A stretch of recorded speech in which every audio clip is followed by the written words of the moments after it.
the positional embedding and the embedded image. It goes directly into the Fourier transform layer. In the conventional transformer architecture, we have an attention mechanism instead of the Fourier transform. So here we have replaced that attention mechanism using Fourier transform. So the output of the Fourier transform goes into the add norm layer. The add norm layer takes the output from the Fourier transform as well as the previous input and adds them together and normalizes them and then gives it to the feed forward layer, which provides a richer representation that then goes into the decoder.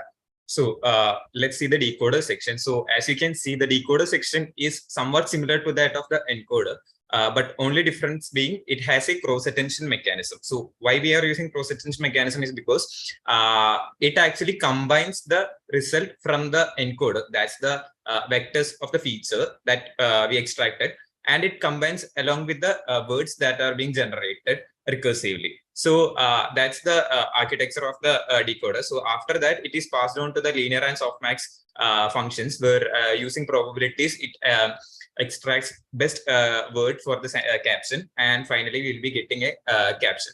So our project was actually a research project. So we actually tried on different combinations of Fourier transform in the attention mechanism. So one of the variation that we did was appending Fourier transform after the attention mechanism. So as you can see, the decoder part is same as mentioned earlier, but the difference here is in the encoder section, where we have actually appended Fourier transform after the attention mechanism over here.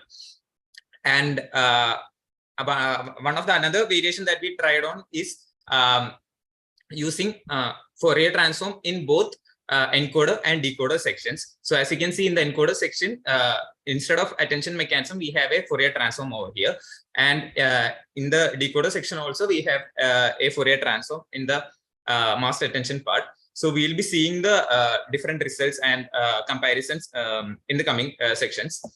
And yeah. So moving on to the technologies, the main technologies that we have used here is the transformer and the Fourier transform. So coming to transformer is a simple ML model that is used across various domains.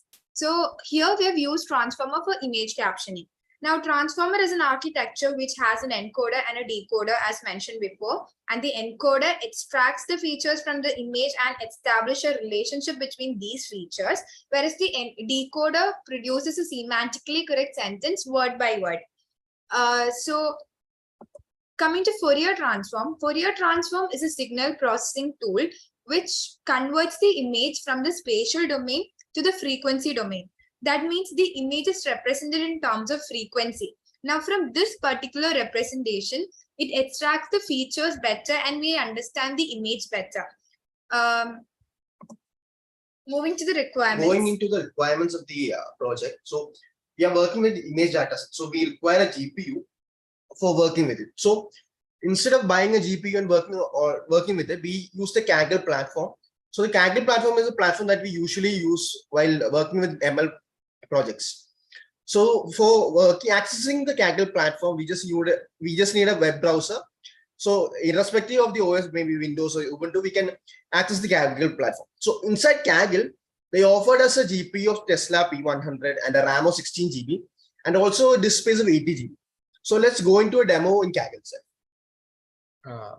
Okay, so let's just see the demo of the project. So as mentioned, this is the code Kaggle platform that we are running on. And in this part, the dataset we've used here in the project is Flickr dataset. So it's basically a generic dataset containing nearly 8K images. And moving on to the main part, we have the encoder block. So instead of the attention mechanism, we have done the Fourier transform over here. And after that, it's normalized, as we have mentioned in the architecture. And coming on to the decoder section, as mentioned, we have two attention mechanisms. The attention output one is the cross attention mechanism, where we have combined attention from the encoder and decoder. And we have the attention 2, that's the master attention mechanism. And this is the training data that we have here. So it's basically we trained it on 30 epochs, and these are the training data. For training the model, we actually require more than 30 minutes since it's image related data and also it takes time. And these are some of the results that we got after training. Yeah. We'll be seeing them in detail in the slides. Okay. Yep. And coming on to the analysis of the results. So we actually, as mentioned, since our project is a research project, we actually tried different variations of Fourier transform in transformers. So for easier understanding, we've actually named it as model A, B, C, and D, where model A is the model where we have completely replaced attention mechanism in the encoder part. And model B is the model where we have replaced attention mechanism in both the encoder and the decoder. And model C is the model where we have actually appended Fourier transform along with the attention mechanism. And model D is a CPTR, so that's a caption transformer. So it's actually a state-of-the-art transformer where it uses normal attention mechanism. So these are the results of accuracy. So on analysis, we can see that model B has better accuracy than other models, and all the other models, that's model A, C, and D, have similar accuracy values. And when it comes to loss, we can see that after each epoch, the loss is actually getting decreased. And about the training time per epoch, it is actually somewhat similar. That takes around 50 to 55 seconds for every epoch for all of the models. And these are the matrices that we've used. So we have actually used different matrices like Blue, Meteor, and Rogue. So these matrices are used for evaluating the quality of captions that are being used. This is the part where it gets interesting. So as mentioned in the program definition, we are actually getting similar training time and such data. But when it comes to matrices, we can see that there's a huge difference in values. When it comes to Blue score, compared to the state-of-the-art model, that's the model D, we have huge strike in blue one score in all the different variations. And when it comes to Meteor score, our model A and D, that's the model where we have used completely replaced attention in encoder and both the encoder and decoder. So there's an increase in value for both the models. But in model C, that's the model where we have actually appended the Fourier transform. It's actually lesser than the state-of-the-art model. But when it comes to the Rogue score, all the different variations of the model has a higher value than the state-of-the-art model. Okay. And these are some of the results. So coming on to the left side, the caption being generated is a dog is running through a water. So that's somewhat the caption that a human would generate. So it's pretty much accurate. And coming on to the right side also, we can see that a snowboarder is jumping off a hill and a black dog is running through the snow. So the captions that are being generated are pretty much accurate itself. And here are some more results that we took.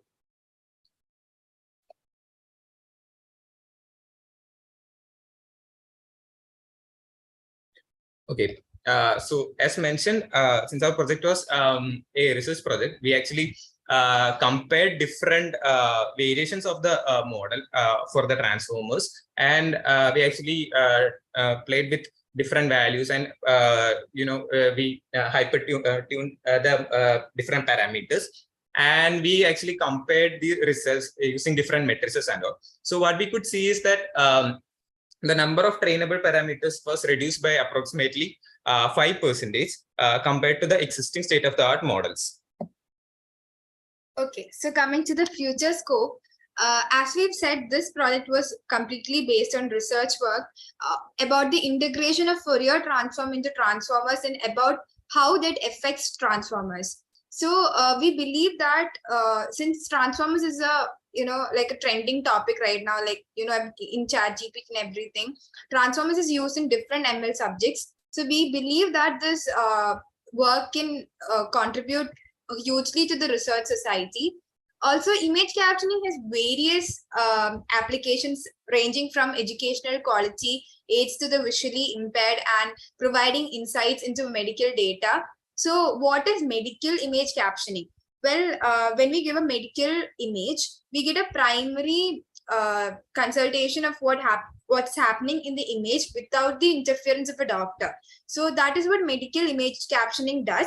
That is, right now we have produced an image captioning model that is much more generic. We can put that into a specific domain like medical image captioning, which makes it much more useful. So currently, the ongoing work is to train a model for the medical image captioning. So we have actually dived into medical image captioning. So as mentioned about the medical image captioning, so our current work focuses on medical image captioning. So instead of the generic dataset, we actually used Medicare dataset where there are different images of X-ray, CT scans and all, and different annotations and all. So such dataset are pretty much rare, and we actually got the dataset by requesting it to the author. So it's actually a very big dataset. It's approximately around 105 GB. So because of the resource constraints, we had to subset the dataset into a smaller section, and we actually trained it using the smaller set. The model was trained on a smaller set, and we actually have some of the results as well. So when our model was trained on a subset of Medicare dataset, these were the results that were obtained, and our current work is actually getting on fine-tuning the model and generating better results in the in this medical image dataset, in this medical image captioning. And that's it. With that, we come to the conclusion of the presentation. Thank you so much. Thank you so much, and also for stopping ahead of your time. So let me ask a few high-level questions. So your research project was basically trying to incorporate a Fourier transform into the model, the transformer model. Yeah. Yes. Your input data was from Flickr. Yes. And I'm assuming these were images with captions. Is that Yes. right? Yes, sir. Okay. Now, from the initial part of the presentation, I thought I heard that your objective was to reduce the computational complexity of the whole system. But I didn't see anything in the results about the computational complexity except that it reduced the parameters. So is there any impact of bringing in Fourier transform on the computational complexity in terms of the energy it takes to train the model, for example? Yes, actually there is a decrease in the resource utilization when it comes to the GPU usage and the training time. But there is a small decrease in the usage, but it's not very much significant. But still there is a small decrease in the usage. We can actually see that when it comes to the model B, as mentioned, as you can see over here, the loss values and the all are decreased by a significant amount. But when it comes to the matrices and all, the values were not much good for us. So okay, so one comment on what the word that you just used, matrices. There are metrics. There are matrices, which are plural of matrix. There's nothing as matrices. So you're talking basically of metrics. Metrics. Right? Sorry, so metrics. Right. So you're saying there is a marginal improvement in terms of the computational complexity. So what would you say is the biggest achievement of your project? The results, the accuracy? Yeah, not just the accuracy, but the on the different score values. As no, but what does it imply? The quality of the captions that are being generated have improved. So how do you measure the quality of a text caption? That is using the different metrics, as mentioned, using BLEU scores, Meteor scores, and ROC scores. So, but was there any any test where human beings have ranked or scored these metrics? Sorry, sir. Human beings. There's some bunch of persons. They look at the caption and say this is a good quality caption. This is not a good quality caption. Is there any such process? No, actually the metrics do not do that, because the metrics actually compares the ones given in the data set, and then we compare it to the ones that we produced.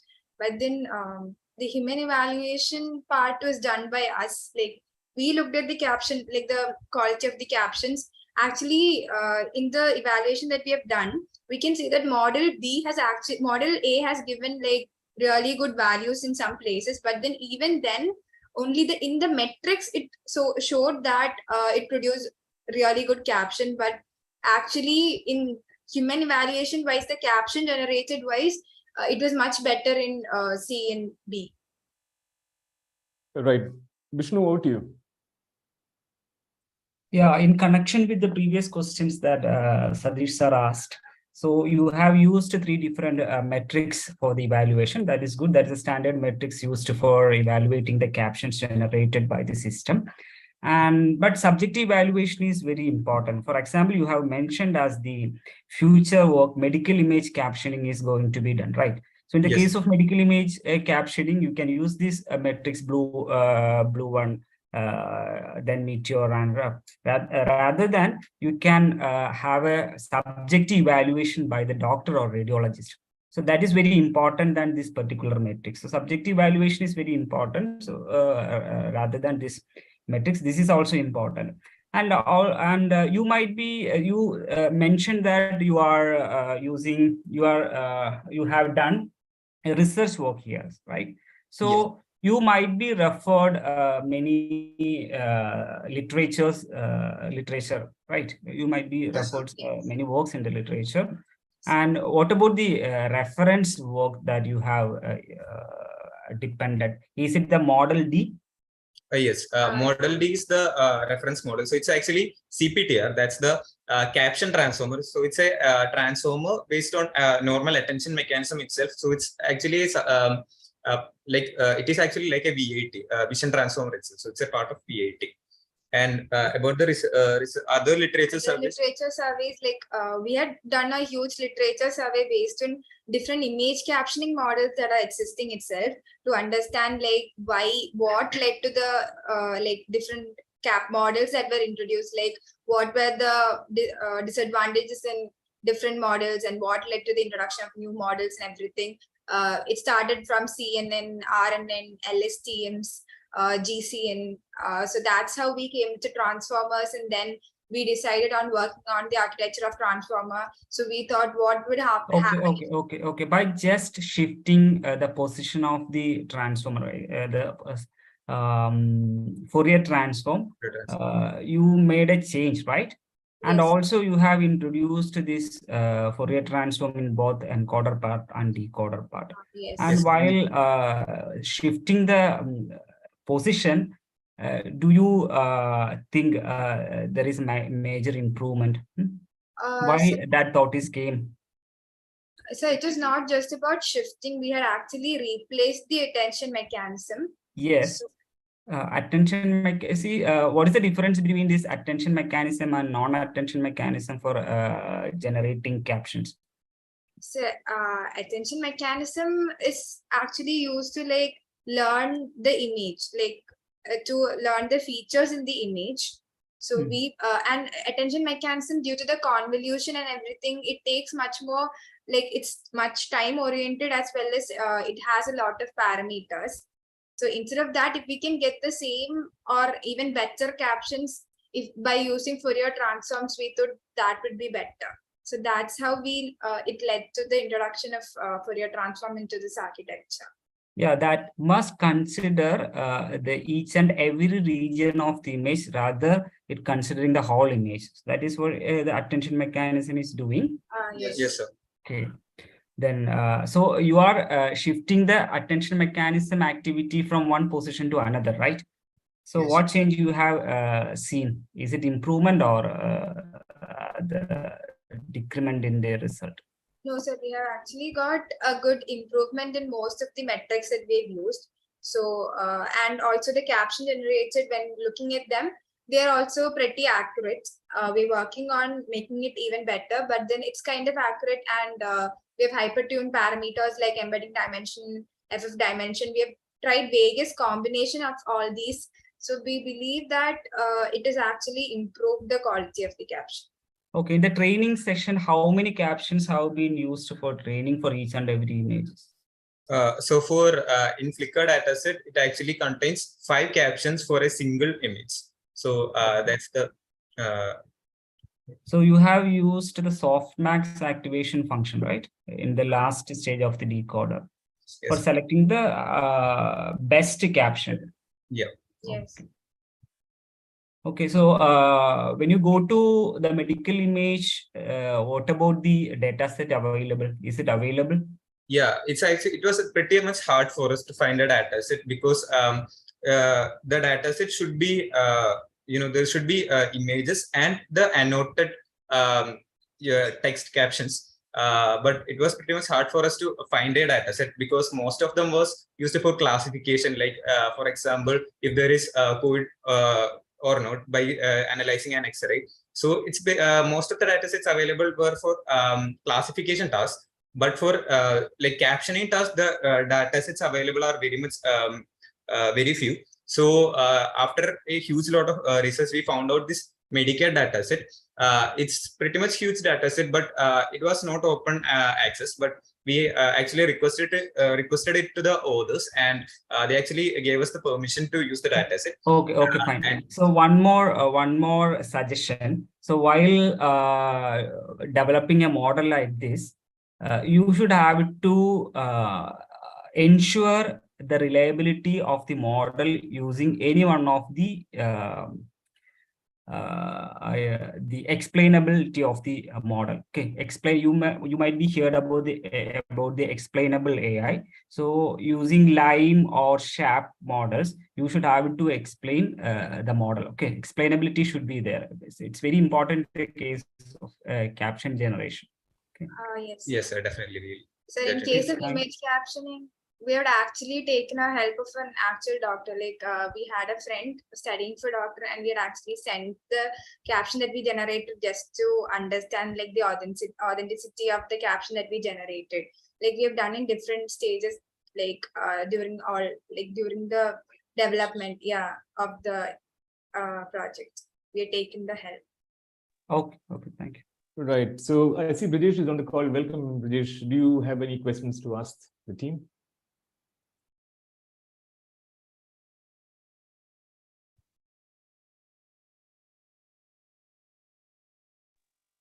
Maybe not. So I have a question for you. Yes, sir. Did you start the code base from scratch, or have you adapted from somewhere? Yeah, we actually adapted it from the CPTR models. Okay. Right. So thanks very much, and congratulations on your project, and best of luck with the future work, and ensure that the rigor is retained. Because if you're going to medical imaging, it is far more risky, and there are so many governmental controls. So you have to ensure that there is adequate, even subjective evaluation of the results, etc. Sure, sir. Yes, sir. Thank you So for thank you all very much. Thank you. Thank you, sir. Thanks.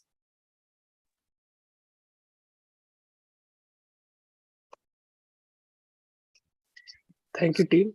You can now leave the meeting. Judges, we'll move you to the breakout rooms where you can discuss the scoring. Okay.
Hello, judges. Can we move on with the next presentation?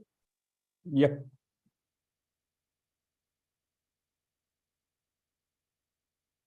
So the next presentation is from KJ Somaiya Institute of Technology, Mumbai, Maharashtra.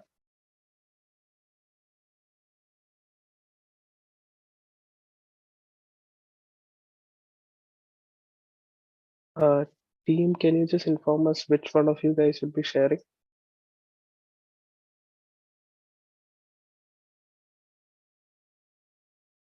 Just a second now. One of our teammates is joining. Just a second.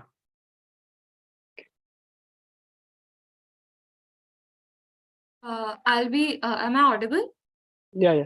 I'll be sharing my screens. Give me the access. Yeah.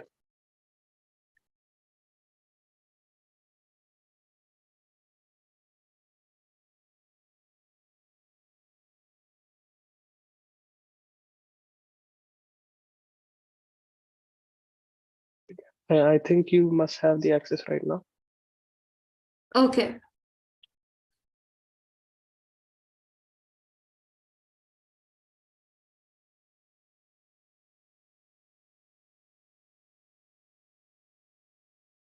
Is the screen visible? Yes.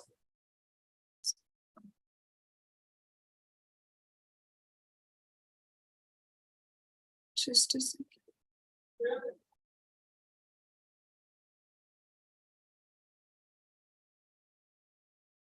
Yeah, good morning, everyone. Before you start, we are a little bit ahead of time. You have 15 minutes for the presentation. Please wrap it up by then, and then we'll have some discussions. Please go ahead. Okay. Best of luck. Thank you so much. Good morning, everyone. I'm Rituja Vispade. My teammates are Tanush Jain, Abhishek Khandge, and Richa Bhandari. And we are here to present you Call Me Fine. So if we met any of you in like an informal setting or even a formal setting, the first question we will ask you is, how are you? And 90% of the times you will be answering it with, I am fine. But the recent data and recent current status quo shows that most of us are not fine when we are saying I'm fine. So we are presenting an app which is for each and every one of us that call ourselves fine.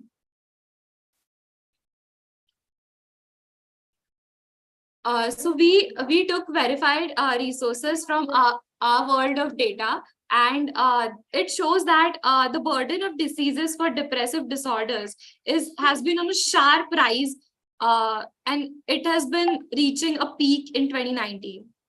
And the burden of disease with depressive disorders is also on a rise throughout different countries, may it be a modern country like America, or may it be even countries in remote Africa. Wherever we've done wherever our world of data has done surveys, there has been a sharp rise in people feeling lonely, feeling depressed, and even like getting diagnosed with clinical disorders.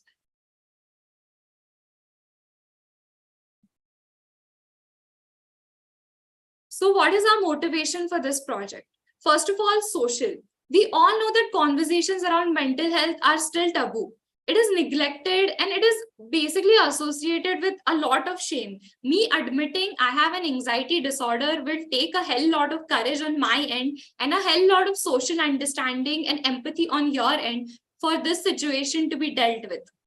Financial. This is like the most important things when it comes to the status of mental health in across the world, because therapy is extremely expensive. It goes around 1,500 per session, and it is unaided. Like most of the government hospitals are already so clogged with like physical health issues. There is no proper infrastructure for mental health. And it is excluded from most medical insurances. You cannot avail therapy sessions under your medical insurance, and it, no matter how severe it is. The amount of people killing themselves out of depression is more than the people that die of cancer even. But still, there is no proper financial infrastructure to support this. The number of working psychiatrists to population ratio is extremely low, and if I have to access a psychiatrist, it will lead to like a long waiting list, or like just an unavailability of me when it's like I might be in a critical situation, I might really need help, but it is not possible. And the most important thing is awareness. People are not aware about mental illness. They don't know if something is wrong with me, can be treated, can be sought out help for. And there is like a lack of basic empathy. If I say I'm depressed, people are like, just go out, just make new friends, just change your job. It is not like that. It is just like another illnesses that we face in life. So our problem definition is that in the concerns that humans have, no two humans are alike. Everyone needs personalized and individualized attention. There is lack of trust with this sensitive information, these deep dark feelings that I am feeling. I have a lack of trust and I have an aversion to people's judgment. Also, this sensitive data I've given in the wrong hands can like being used for like their own benefit or like training purposes is just not fair. This data, sensitive data, has to be dealt with a lot of empathy, and non-consensual use of this data has to be avoided at all costs. And currently the word chatbot is kind of derogatory for a person like basically an AI, an avatar providing you with a mental health support, which is tested and backed by psychiatrists. So currently all the chatbots in the market are text based.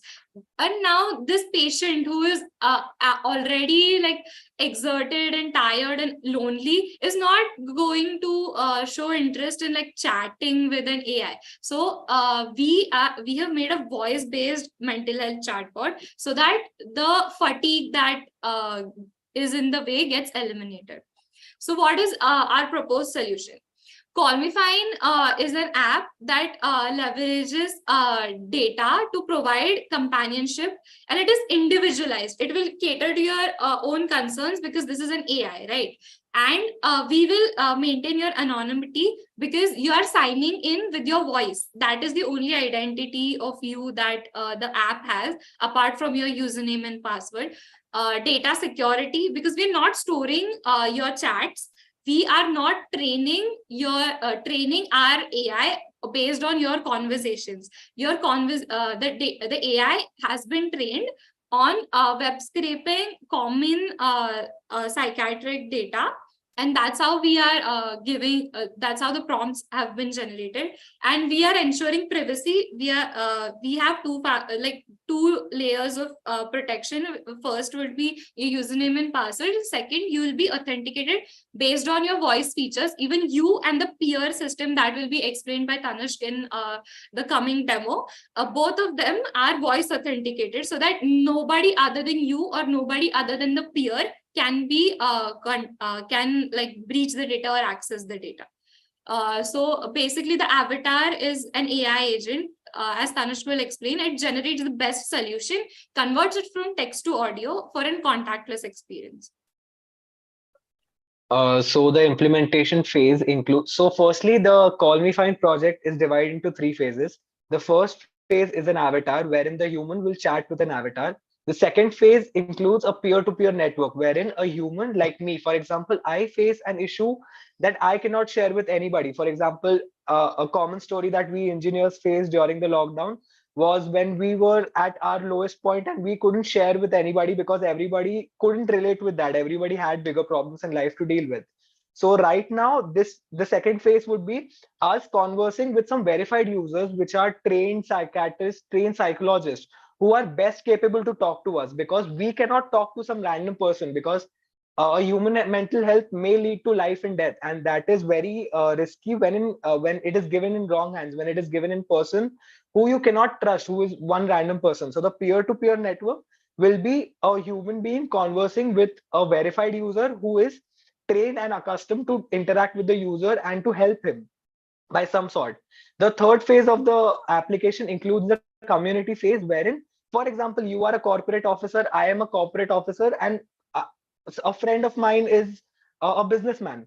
Now my life, he cannot relate to my life, nor can I. So we wouldn't have a better conversation as compared to you and I, wherein we both are corporate people and we both know how our lives are really, how corporate world works, and how things really go about. So the third phase of this project includes a community wherein we connect two people of like minds. For example, a group for all the housewives, a group for all the corporate members, a group for all the old age people. That is how we make everybody connect with each other on a very large scale, and help the similarities between them develop the bond, and release the stress and stuff like that. So for that, the data collection phase is there. The first phase wherein data collection. So this includes two steps. One is the web scraping, as mentioned earlier, by which we train the chatbot, which is the first phase of the project. The next one is the profile collection, wherein we collect the data of human profiles. This data will later be helpful when we have to link two profiles. Like we need to get clusters of all the participating nodes, so that we get to know how two people are related, or how these set of people are related to each other based on their profile, which includes hobbies or anything that defines themselves. The next step is data pre-processing. Now here we clean the data, because as in web scraping, we observe that there are a lot of advertisement data, there's a lot of numeric data, there's a lot of random specific special character data, which we do not need. Secondly, in profiles, wherein people enter names instead of phone numbers, etc., etc. So that is one thing that we need to filter beforehand. Now, the final part is software modeling. So the software modeling includes two parts. One is the authentication. The second one is the avatar. So the authentication is, as mentioned earlier, we will have a two-step authentication into an account. One will be the regular registration number, the user ID and password. The second phase is wherein an OTP will be sent to your phone. You have to dictate the OTP using your mouth, and basically a voice-based authentication. When you need to speak the OTP, the system will verify the OTP as well as your voice.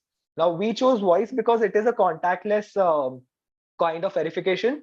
It is very difficult to tamper with and very difficult to duplicate, as I'll explain later. So the avatar training is done using NLP and NLTK and deep learning algorithms, wherein we have done the process of stemming and tokenization and map different queries to different responses. That is how we obtain a large horizon of a large spectrum of responses on specific queries by the user. The final model testing is done by us and a few of our colleagues, wherein we have taken their voice samples, tested on the software, wherein we try to verify that nobody else is able to enter the software apart from them, because this thing that we are dealing with is a very, very sensitive topic, and nobody would like the sensitive information to be leaked outside of this horizon. Now, coming to the later part of this thing, which is the technologies used. So we have used the main language that we've used is Python, and the two main libraries that we have used for voice authentication is PyAudio and GMM models. Now, PyAudio is used to read the audio, convert it into WAV files, store it into the audio formats, whereas the GMM models are a library by scikit-learn, which classifies an audio into its 15 MFCC features, which are the MEL frequency features, which are basically frequency, pitch, amplitude of the audio, that make it very easy to duplicate, that make the process of duplicating in audio very difficult. So the next step is pandas and numpy we have used to create an array of those MFCC features. TensorFlow we have used for training, Keras we have used for training, and the other Python libraries. Now NLTK and NLP we have used for training the chatbot. The voice models are trained using PyAudio, MFCC, GMM, and Engine. Engine is used for mic and speaker during the interaction of the user with either the system or the peer-to-peer network. Front-end technology. So we have used React Native for our front-end, wherein we have created a very smooth front-end and easy login sign-up with a very attractive UI, so that people enter the application with a cherished mind, or with an enhanced mood, with a very lively mood. So let's move on to the demo. Just a second.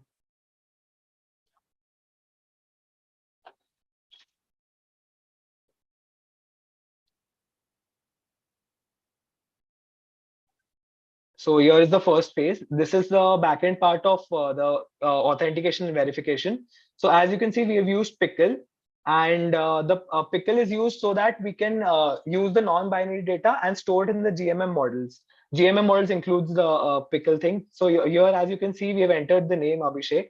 Now the system will ask for three voice samples. Now this is done because one voice sample can be very inaccurate because it includes a lot of background noise, a lot of various disturbances which may cause hindrance in the audio accepting. But an average of 3 will give you a good database to use the audio in future. So here you can see the audios are stored in WAV files, and below it, right below it, there is the GMM models wherein the binary H5 data files are stored. Now we have used H5 and not Pickle because H5 is a binary form of data which saves a lot of space for each audio. Now this is the recognized format wherein the user feeds his audio, and with every new audio he feeds, the older audio is verified using the GMM arrays. Like the two arrays are compared with each other, and the similarities are looked up for the same. Now this is the internal working wherein the Flask part is linked with the front end. Now could you move it a little forward, please, and speed up? Yeah, so this is the chatting at the back end, which is done using the Flask API. And now we'll go to the front end coding. Yeah, this is the JSON. You have 5 minutes to go. Yeah, this is the JSON file for the prompts and various responses on each tag. For example, tags may be something like today's weather or how's your mood or a greeting form of something like that. So yeah, these are the samples, and now we'll go to the live demonstration. Yeah. So this is the interface of our application. This is the first login page. This is the page wherein we'll do the voice authentication. And now these are the two parts. These are two phases. First two phases, which is the chat with the avatar and the chat with the peer-to-peer. For example, this is the chat with the avatar. So can speed up a little. Yeah.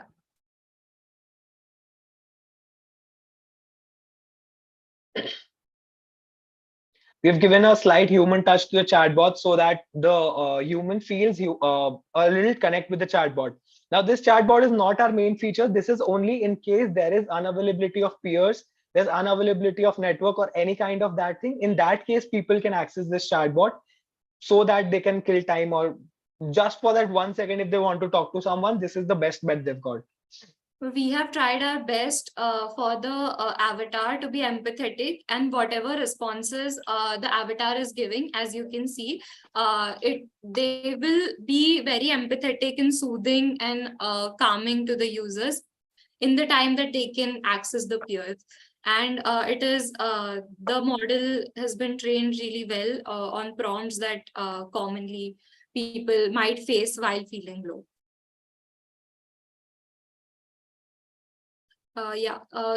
Tanush, move on to the peer-to-peer. Yeah, so now comes the peer-to-peer. So these are a set of profiles that we have created, some random profiles. So here they are not verified because these are just random profiles, but they will later be verified.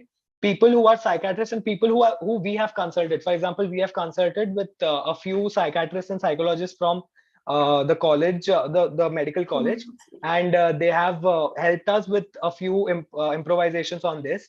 And later when we'll be bringing them aboard, they will have their users verified, and they'll be very easily accessible to this application, because what we observed, or after the conversation, what we came to a conclusion is that whatever ill happens, it happens in that one fraction of a second. So that is one thing that we aim to solve using our application Call Me Fine, bringing or enlarging the scope of accessibility to all the users.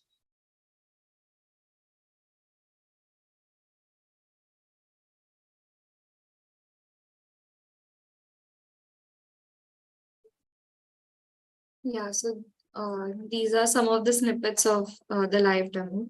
So how does our project create an impact? See, most people that experience therapy show some form of betterment.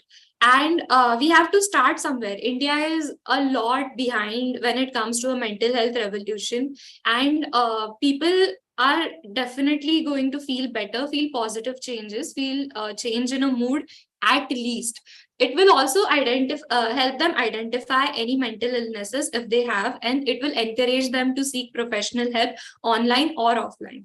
And just socially improvement in people's mental health, it is a crisis right now. It is not visible, but it is a crisis, and it will just help in happier and a more productive society as we progress. It has to.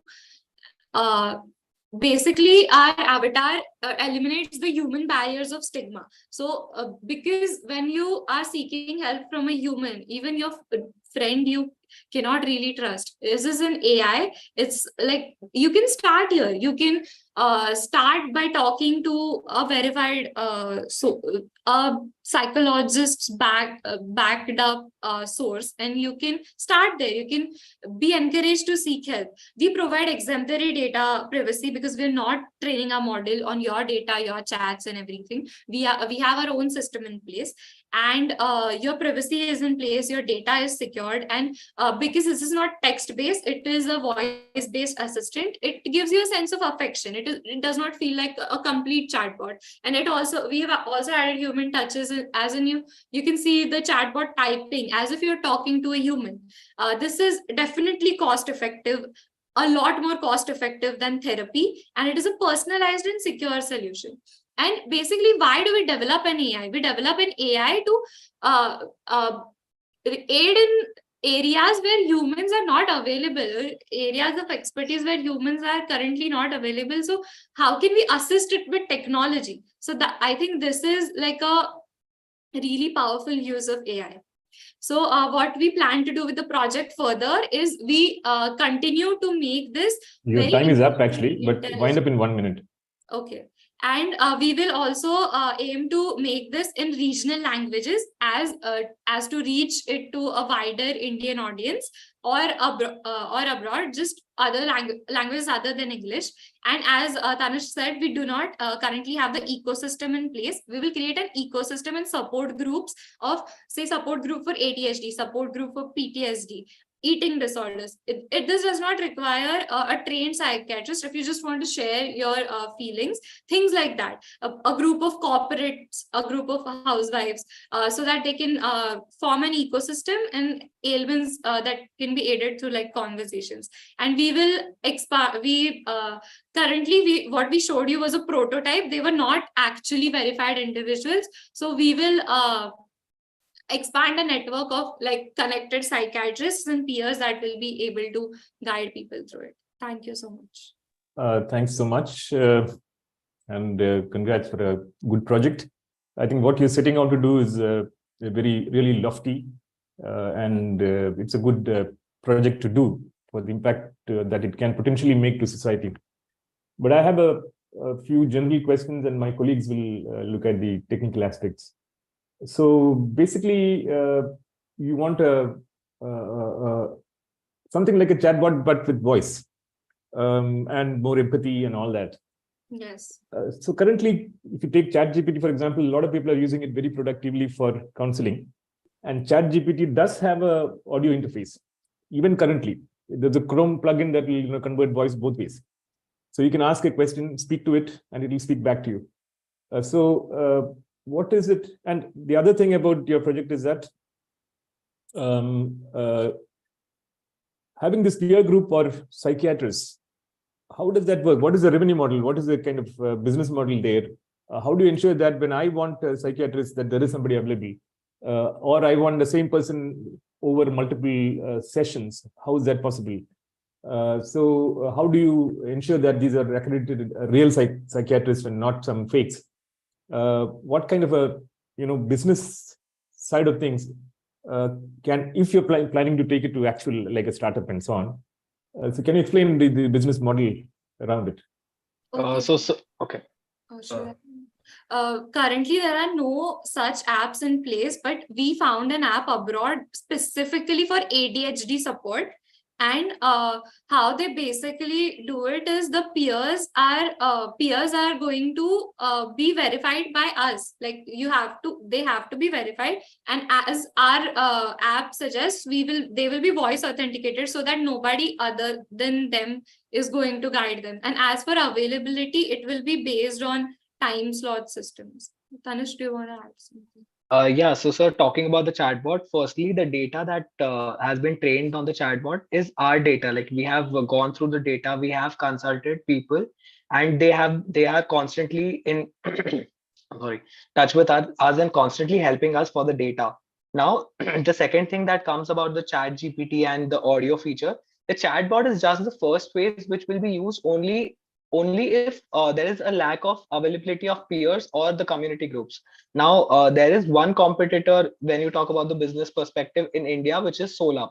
Solap uses the peer-to-peer network and the community access, which wherein they create the communities of, for example, people who are working on similar intents like housewife or something like that. So basically, the chatbot is just a feature to get people to interact with that for one point, but that is not our final phase. The final phase which we intend to help others with is the peer-to-peer network and the community network.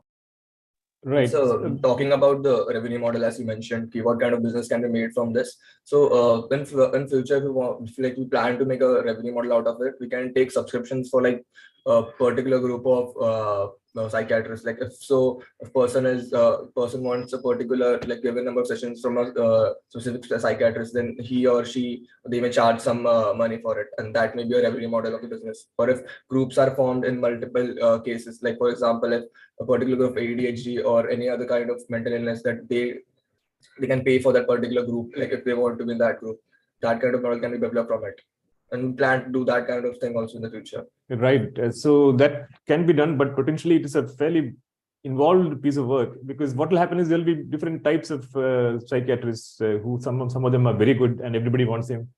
Then they will ask for more payment. Then you have to have some rating system. So it is not as easy as it sounds that you can create a kind of a community of experts. But I'll stop here. I will pass it on to Brijesh, and Brijesh, over to you, and then we can go to Vishnu. Thank you, Satish sir. A couple of things, right? One is a lot of people have actually been thinking of it. I myself have worked on a project like this a couple of years back, and just for you to search, right? It is called emotional intelligence AI, right? So that's a great word for this particular segment of work that you're doing, right? So that will probably give you better results, right? Emotional intelligence AI, and it's a phenomenally good thing that you guys have put together, right? And there are a couple of inaccuracies that I saw, but it in no way affects. I think when we talk about scoring you people, right, we will not be taking that as a negative thing, right? So Pickle and H5, right? They are meant for similar things, right? It is for serialization, right? All the models that you said actually can be either stored in Pickle or H5, right? You should go and look at it. The explanation you gave is probably not accurate. A couple of other things.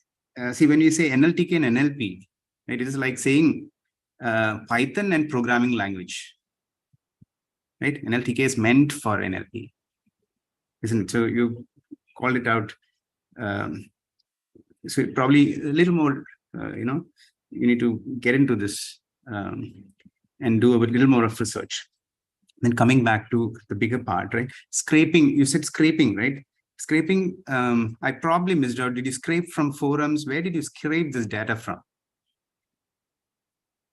So this data, most of the data go from the psychiatrist, which we mentioned like earlier. Tanush mentioned the data of psychiatrists. And but where is that available? So we have a conversation with them, and we are taking different kinds of notes and this kind of thing. And later on, they have provided us different files of people who actually came to them, and this data we have formed. And secondly, blogs and articles about different kinds of stuff which have happened with people. So this kind of data we have taken. We have not taken data, generalized data. They have not taken. We have taken specialized data, which the psychiatrists have mentioned, like this the particular type of persons that came and this type of conversations that happened. So that kind of data we have taken. So the biggest problem, right, when we were developing this is you don't have publicly available data or data can't be shared because of legal reasons, right? So my advice would be actually to have a tie-up, which you said you have a network of psychiatrists that you're familiar with, right? Go on to tie up with them, large organizations that do this, right? And then have this as a tool that enables the psychiatrist, right? And then capture the conversations, right? So with sorry permission. To interrupt, but we actually did have a tie-up. Like we are planning to have a tie-up with our own college.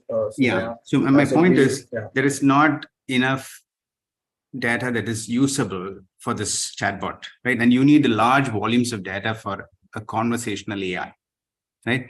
Scraping is out of question, right? Scraping from internet is out of question because it's not available publicly, right? Second thing is it is inaccurate data mostly, right? You can't go and scrape a forum, right, for psychiatric conversations, right? You need an expert. Usually it happens in closed rooms, right? Specifically psychiatric thing, right? So my point is tie up, have that conversation captured, right? Routed through your bot, right? Or, things that are recorded, like, things that are to do with consulting, right? And so on, right? And then those conversations you can actually go on to use, right? That is one thing. Second thing is NLTK is little outdated, right? You have large language models, and for large language models, you need large volumes of data, right?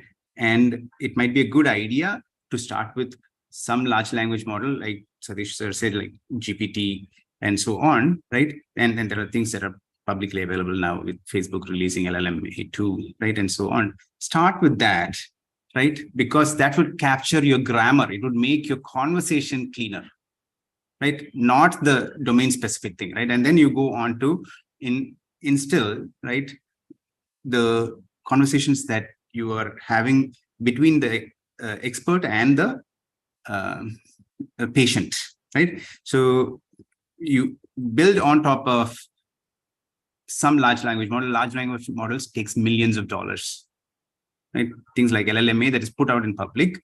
If you were to really build a model like that with that many parameters, it is going to take you millions of dollars, right? To get started, right? Use something like LLMA, right? You can use it commercially actually, right? LLMA2, right? Which Facebook has released, right? Until a point, right? Until some million conversation per day or something. After that, you will have to take permission of Facebook, right? Go and read about it. So you solve the grammar language structure problem, right? And then you focus only on your domain area. The training part should only involve domain area, right? And that will remove all your NLTKs of the world, right? NLTK is like 20, 25 years old package, right? Which slowly will not be in any use because you go on to use that when you want to, do things very granular, handcraft many things, right? So I think you should think of getting out NLTK. Stemming and all of that is like, like a dated thing when the moment you talk about large language models, right? So that's something that I would recommend, right? And yeah, so it's always a good idea to work with experts. That's my biggest advice here, right? Work with experts and mirror. You want an AI that would mirror an expert, right? The problem with chatbots in this area is already these are people with psychiatric problem. One sentence can devastate their life. It could thrust them into further depression, right? There's no scope for errors, right? Conversational AI models are not good enough, right? All this can be perfect when we have AIs that would do better than a psychiatrist, right? So in the interim, right, we need to develop this, right? This is a great innovation. It's a great idea. There's no doubt about it. And it is worth investing time and money in this, right? There's no doubt about it, right? So the best part or the best path to go through is start mirroring, psychiatrist, right? So you need a mechanism to capture, conversations between patients and doctors, like a doctor would try and, figure out, hey, this person is of a different personality, right? This person is of a different personality. All that should eventually be part of your model, right? So these are my advice. Right, I'll stop here. Vishnu sir. Yes, as other judges have mentioned, this is a very sensitive topic that handles with the mental condition of people. So the model validation is very important. It should be validated and refined in a proper condition or proper way. So I'm just want to know the technical side of this project. So you have mentioned this MFCC features. Could you elaborate the importance of this MFCC features in your project?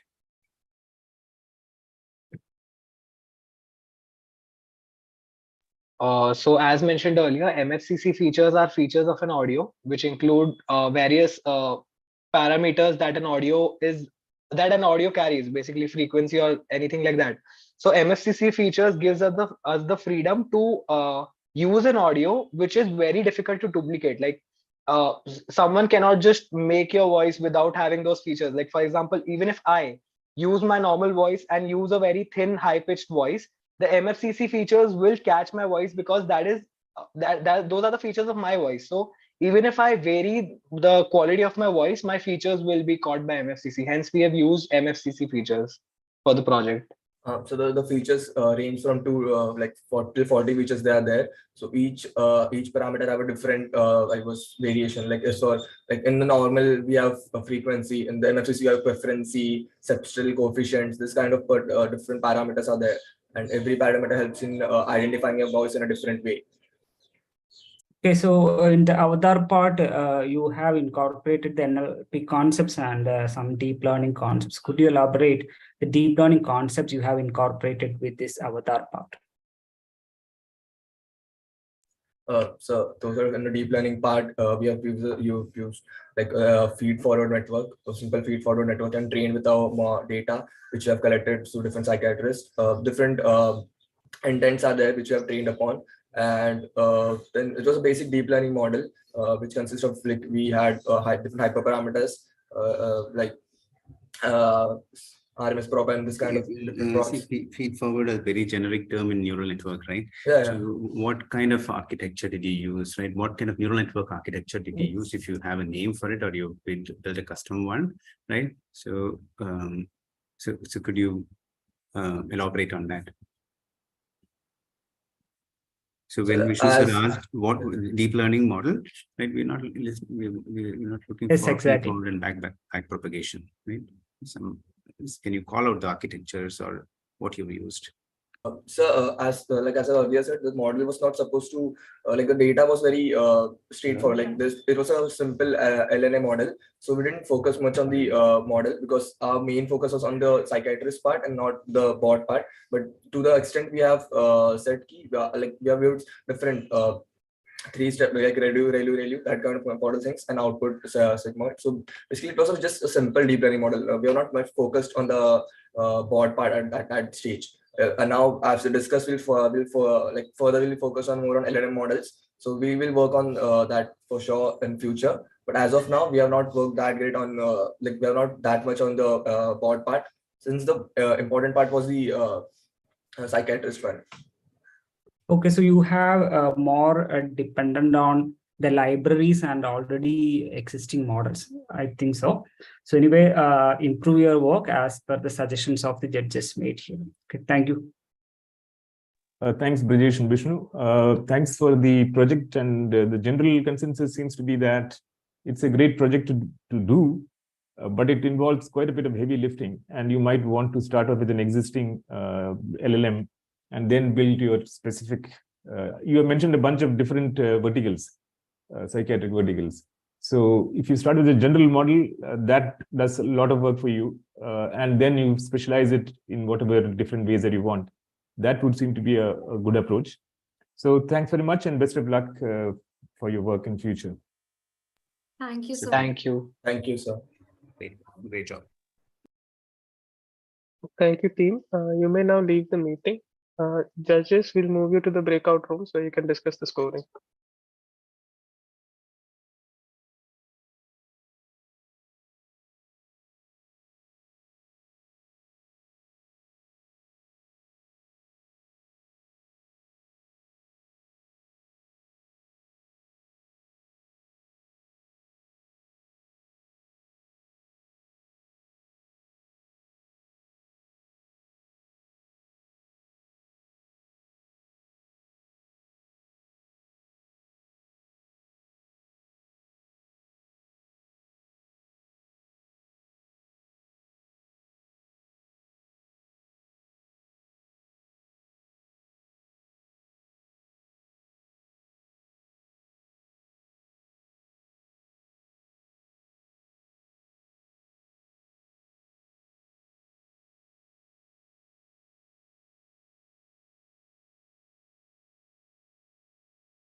Judges, are we good to go with the next presentation?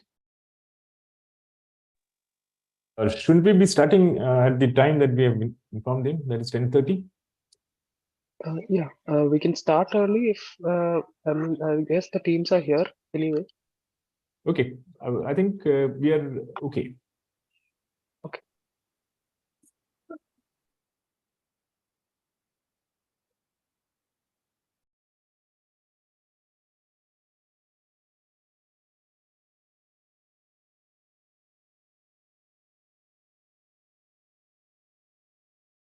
Okay, so judges, the next team is from Sri Chitrathirunal College of Engineering, and the topic of presentation is speech to sign language conversion system. Yes. So team, can you guys let us know who will be presenting? We can give them the co-host permissions. It's me actually. I'll be presenting the presentation. Okay.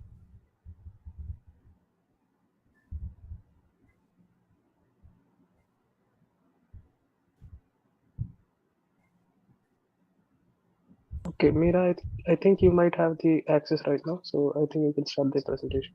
Yeah, I'll check. Yeah.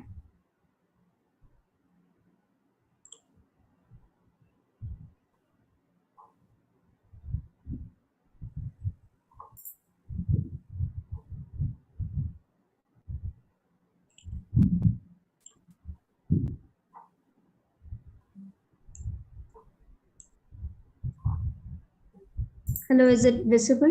Yeah, you have 15 minutes for the presentation, then we'll have some discussions. Okay. Good morning. We are here to present our project on speech to sign language conversion system.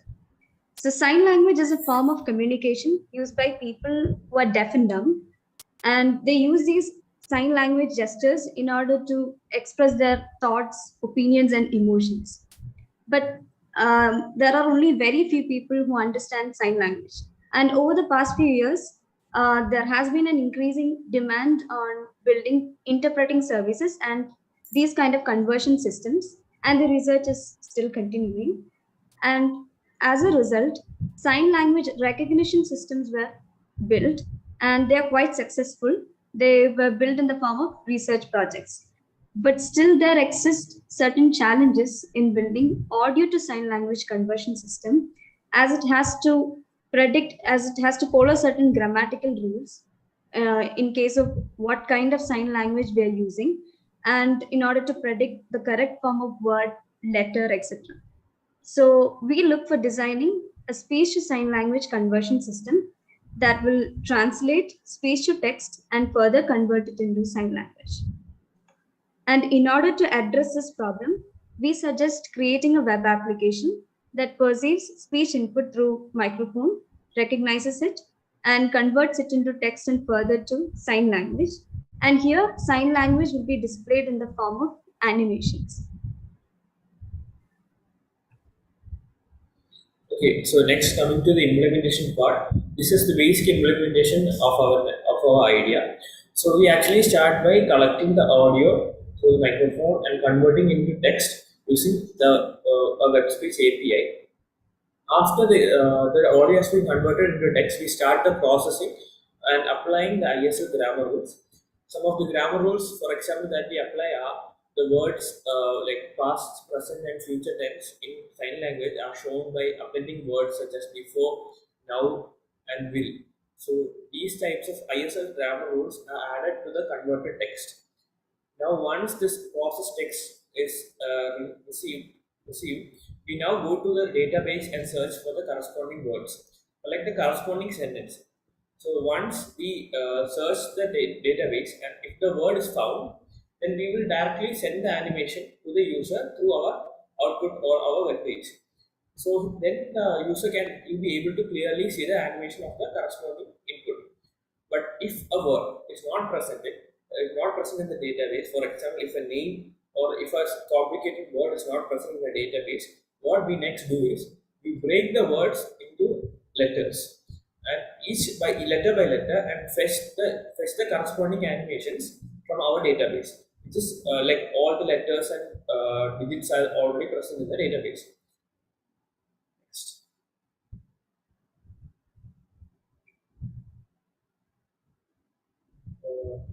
Meera.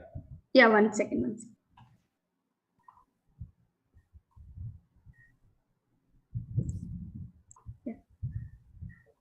Okay, so our application majorly consists of two parts. It is divided into two. The first part is speech to text conversion, which is the relatively a more easier part where we actually record the input and actually just have to convert it to a text using the JavaScript web speech API. We are selecting JavaScript web speech API as it seamlessly works with our web application and it easily translates with high accuracy. Next, for text to sign language conversion, we follow a process of a step of steps. First, we begin with tokenization. So, what tokenization is? We convert the sentence into tokens, part by part tokens for further processing and understanding. So, each token, and we will be able to process each token by storing it in a list and retrieving needed information. So, after tokenization, we perform POS tagging or part of speech tagging. What part of speech tagging does is it classifies the words based on their roles in the sentence, like verbs, adverbs, nouns, adjectives. And it also gives us an idea about the tense of a verb, of a word. So now we have information regarding what each word is and what its tense is now, so that in later processing we will be able to apply the grammar rules accordingly. Okay. And the next process is removing stop words. Stop words are small words that are used in a sentence like in, as, the, and also these. For these words, we cannot represent a corresponding sign language. So there are no words, no animation to represent these stop words in a sign language format.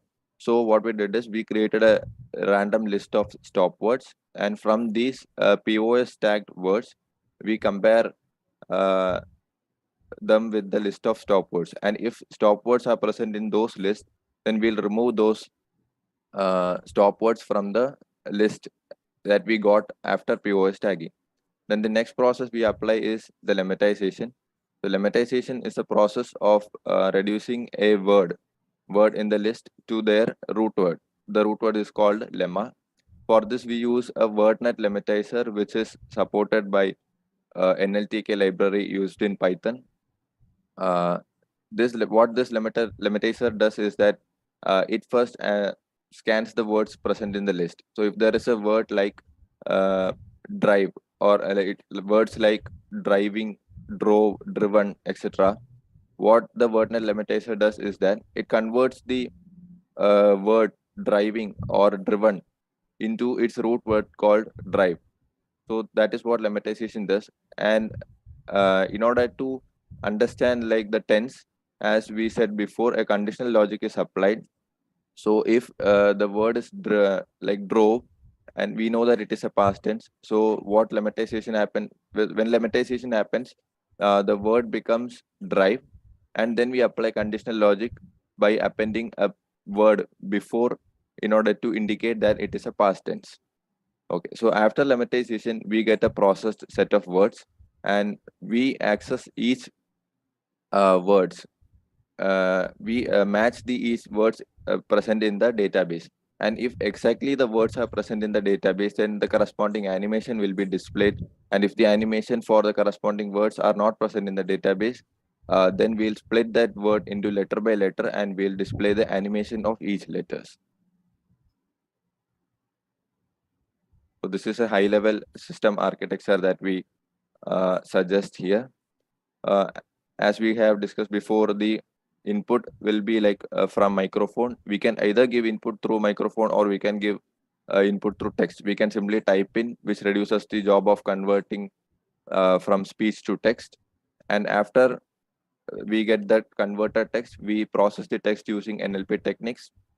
The 4 NLP techniques used here are tokenization, stop words removal, POS tagging, and lemmatization. And then if the text matches the database text, then we'll display the animation, respective animation, and otherwise we'll go for splitting the word by word. And the database contains GIFs of letters A to Z, both capital and small. Both are same, but we process it that way. And digits from 0 to 9, and some of the common words that we use in our daily life. The technology is used in our system is NLTK. So NLTK is a Python library which supports the process like tokenization, lemmatization, and POS tagging. With the help of NLTK, it is very easy to process a text into a required form. Then another technology that we use is JavaScript Web Speech API. This speech API is mainly used in the module 1 of our system. It is used to convert the audio that we input from the microphone into text. It is done real time. The next one is Django. Django is a high-level framework written in Python. It is used for like rapid development of web pages and good design. It is pre-built. It is a framework that is a collection of modules which are grouped together for creating web applications in a reliable manner. The next one is HTML, CSS, and JS. We know HTML is used to design the structure of web pages, and CSS is used to style the web pages, and JavaScript is to ensure the functioning of the web pages in our required manner.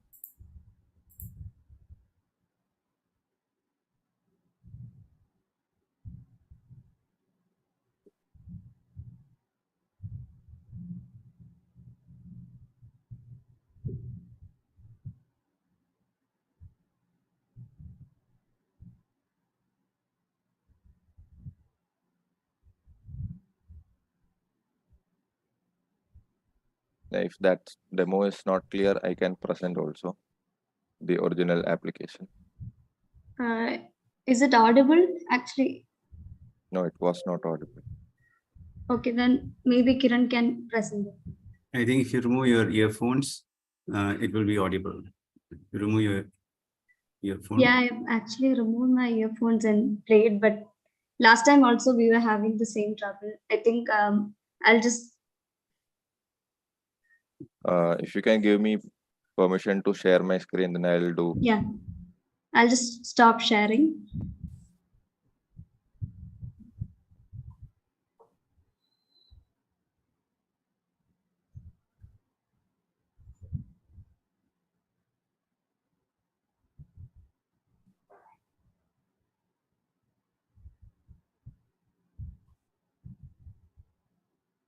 Okay, am I visible?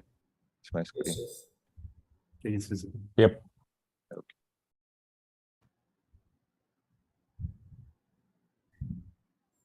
I went to school yesterday.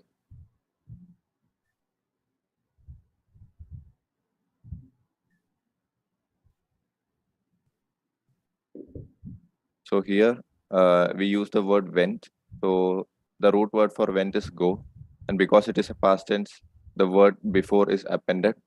Then for the word I, it is converted as me. Then go to school yesterday. School and yesterday, these words are not present in our database. So it is getting splitted into letter by letter.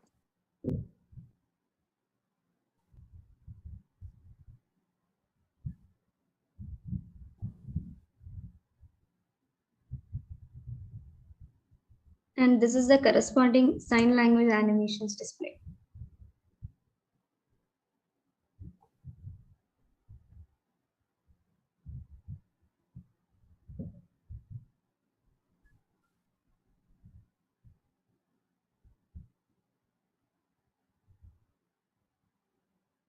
I'll give one more example here with words in the database.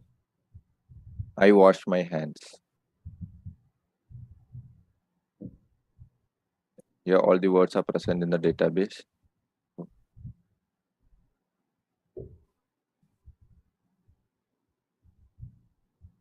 So And here this we is have the used Indian sign language. yes. I'm stopping the sharing. Am I good here?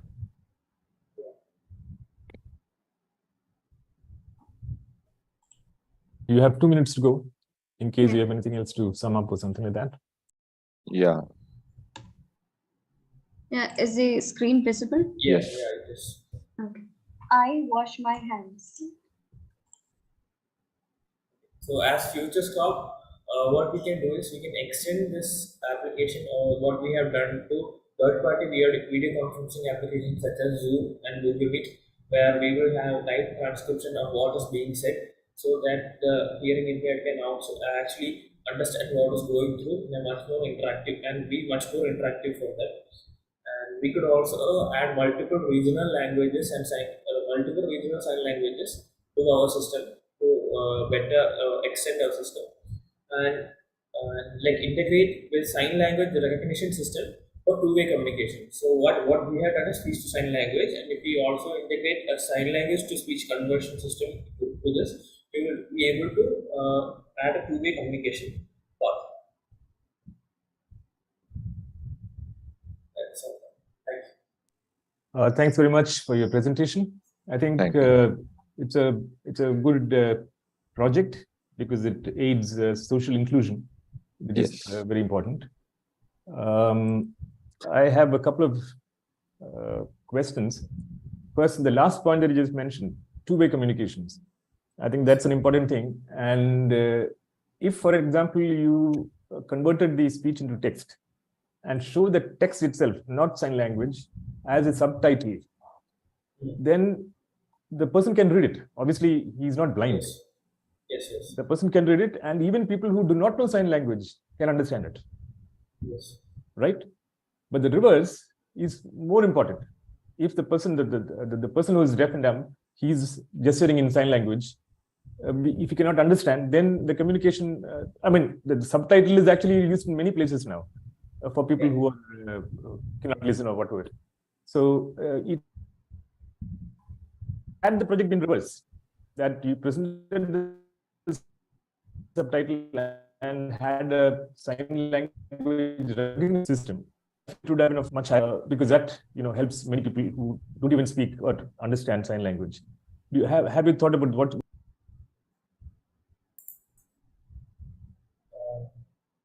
So like for sign language to speech conversion, there are actually it's actually a common project topic for like our college students.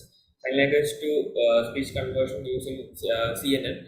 But actually, what the thing is, so even if it is present everywhere, the accuracy is not as good, and like we thought it would be more challenging to do a speech to sign language conversion.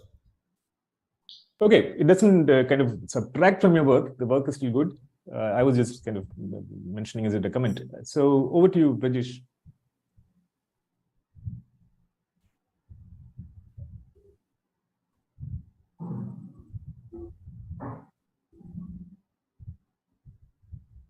Brijesh, are you there? I think Brijesh is having some audio issues. Sorry. Oh, okay. Sorry, Satish sir. So, yeah, I think like Satish sir said, right, this is a fantastic project, right? A simple one. A couple of things, right? I will start with inaccuracies, right? So, Kiran, right? Yes. Kiran, you mentioned POS tagging and stop words, right? So we do POS tagging for removing stop word. That's inaccurate, and your slides are also inconsistent, right? If you go and look at your architecture, you have stemming first and POS tagging later. Right? What did you use POS tagging for? Actually, we haven't used stemming here. We use lemmatization after removing stop words. If you look at NLTK, it is NLTK.stem. WordNet lematizer, right? So under that module is what you have, WordNet lematizer, right? So lemmatization is what you've used, right? Yes. But in your architecture, if you look at it, it's the other way. That you have stemming and then POS tagging, right? But you said no, it was tokenization. It was not stemming. Can you go and look at it? Can somebody share? You have first tokenization, after that. After that, POS tagging, then removal of stop words, then we have lemmatization. So sorry, not stemming. I'm talking about stop words. It's stop word removal, right? And then stop word removal, and then you did POS tagging. Can somebody share that screen? Yes, Mira, yeah, I'll share the screen. Yeah. Just 1 second.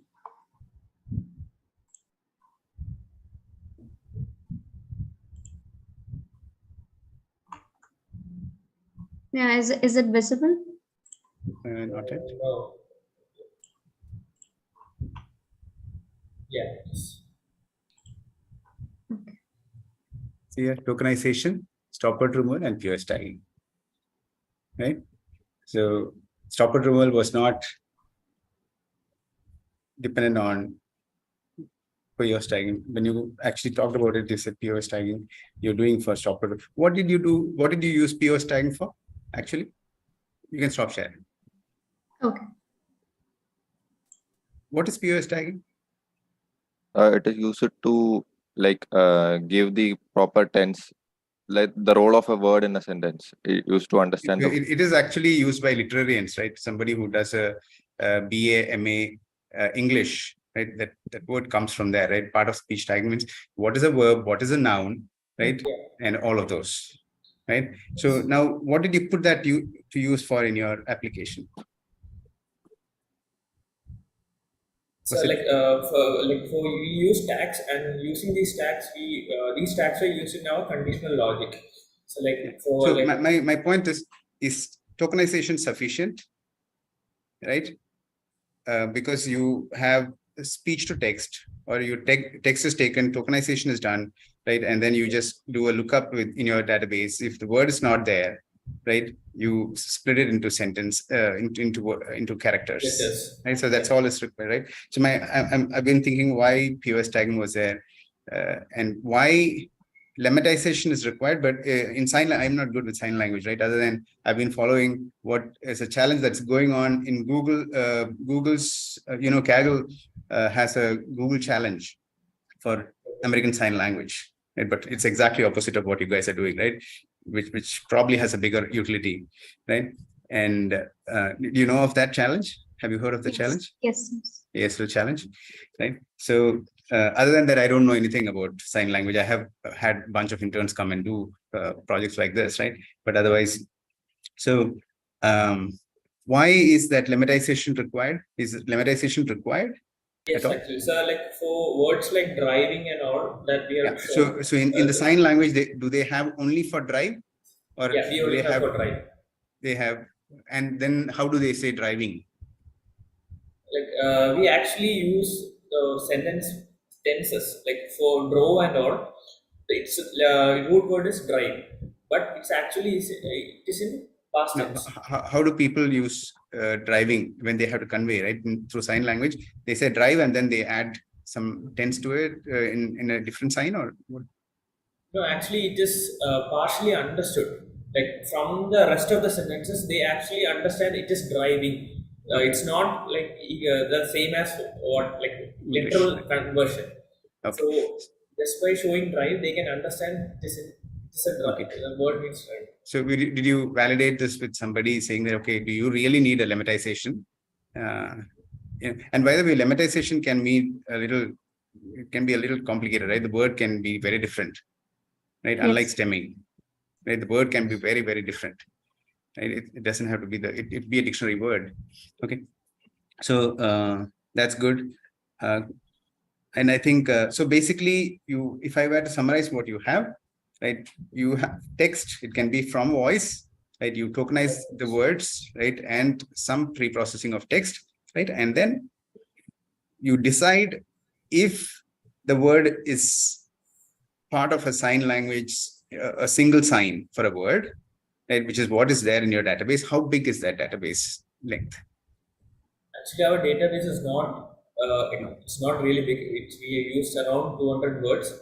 So in Indian Sign Language, is it only 200 words? Only in Indian Sign Language we have. No, we have only got 200 words. There are so many, but then we only have this much. So that's fair enough, right? You probably are going to increase that.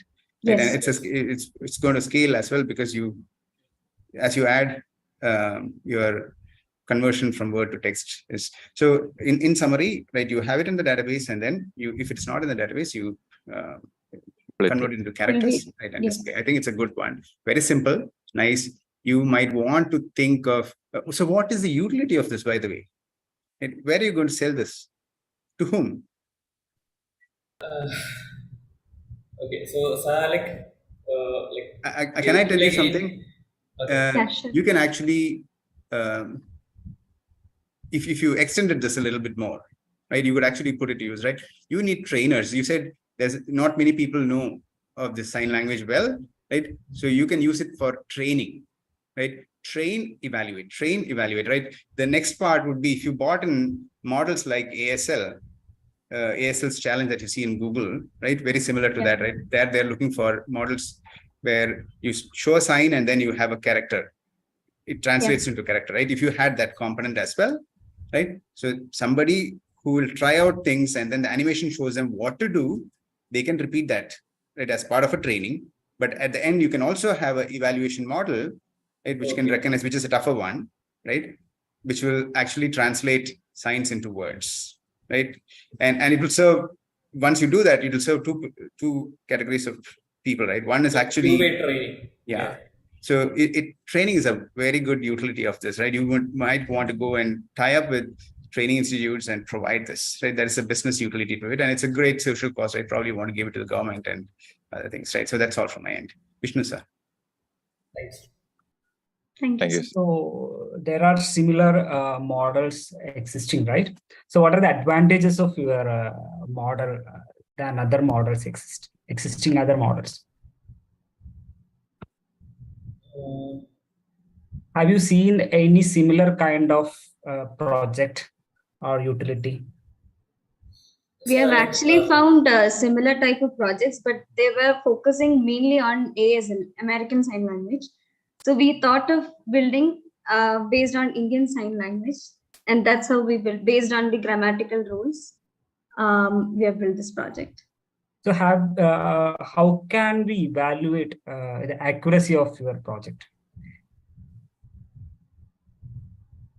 We haven't Proper actually testing must be there, right? So in order to handing over or deploying this model or project, so we should have to have an evaluation, right? Whether it is perfect, whether it is showing the correct sign language. So have you done that? Actually, we don't have a metric to test sign language conversion. And we have gone through a few research papers, and there's not actually a metric. We can only do a physical evaluation of whether, like, cross-checking type of evaluation. So our system is not as perfect. Like, there are issues like some words, like we have to extend. The more the words we extend, the better it becomes. But we have limited words right now, and yeah, that is a problem I have noticed, because I went school yesterday. So yesterday and school is split up into different letters, right? So these two words are frequently used. So yesterday, school, office. So it can't be incorporated with this sign language project. So that's a problem. That is because of you have using only 200 words, Yes. right? Indian sign language, some symbols are used. So that's the problem. And at the second one, the testing is very important. You need a help of a sign language expert to verify whether the sign showing your system is correct or not. That's it. Thank you.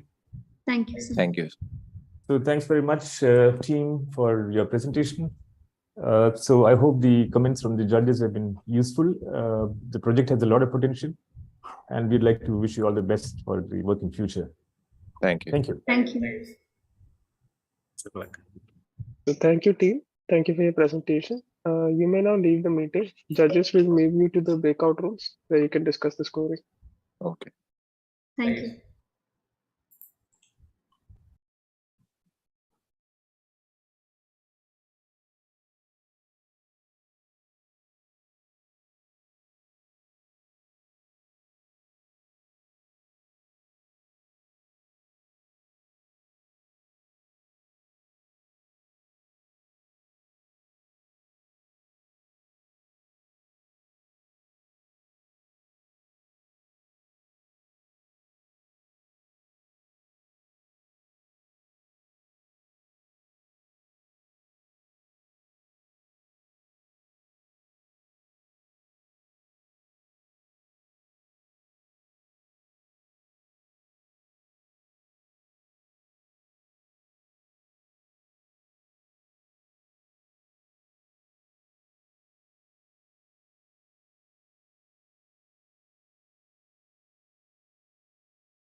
Judges, we can move on with a short break right now. The next session is scheduled for 11:30. Okay, we'll be back at 11:25. Okay.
Judges, are we good to proceed?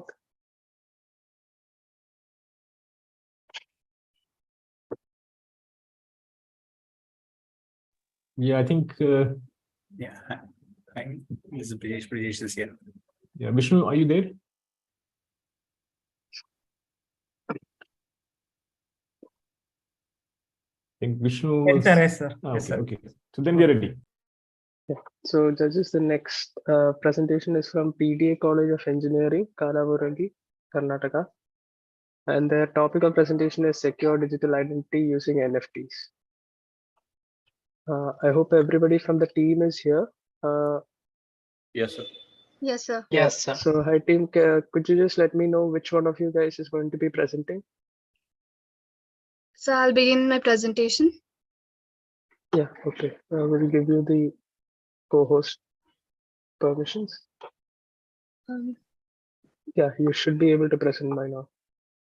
Yeah, Venkatesh, could you do that? Yeah. Venkatesh Patil, sir. Yeah. Yeah, you can present now. I think you have the access. Access. Yeah.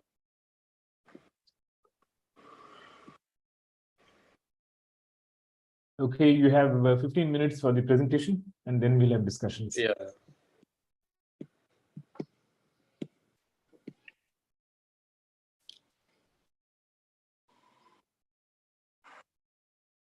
Oh, wait for it.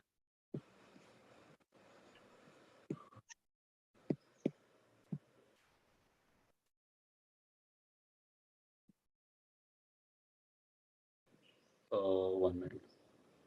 Am I audible? Yes. Yes. Yeah, wait.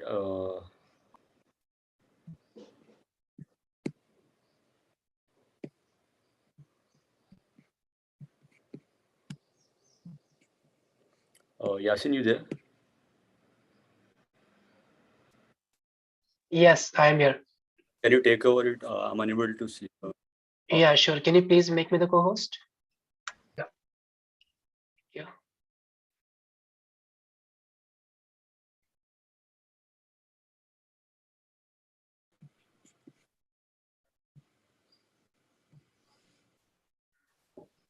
Yeah, Yasin, you should be able to present now. Yes, just hold on.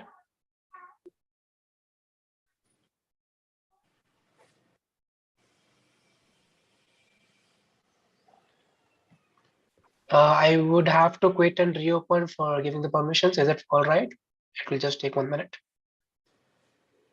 Yeah, okay.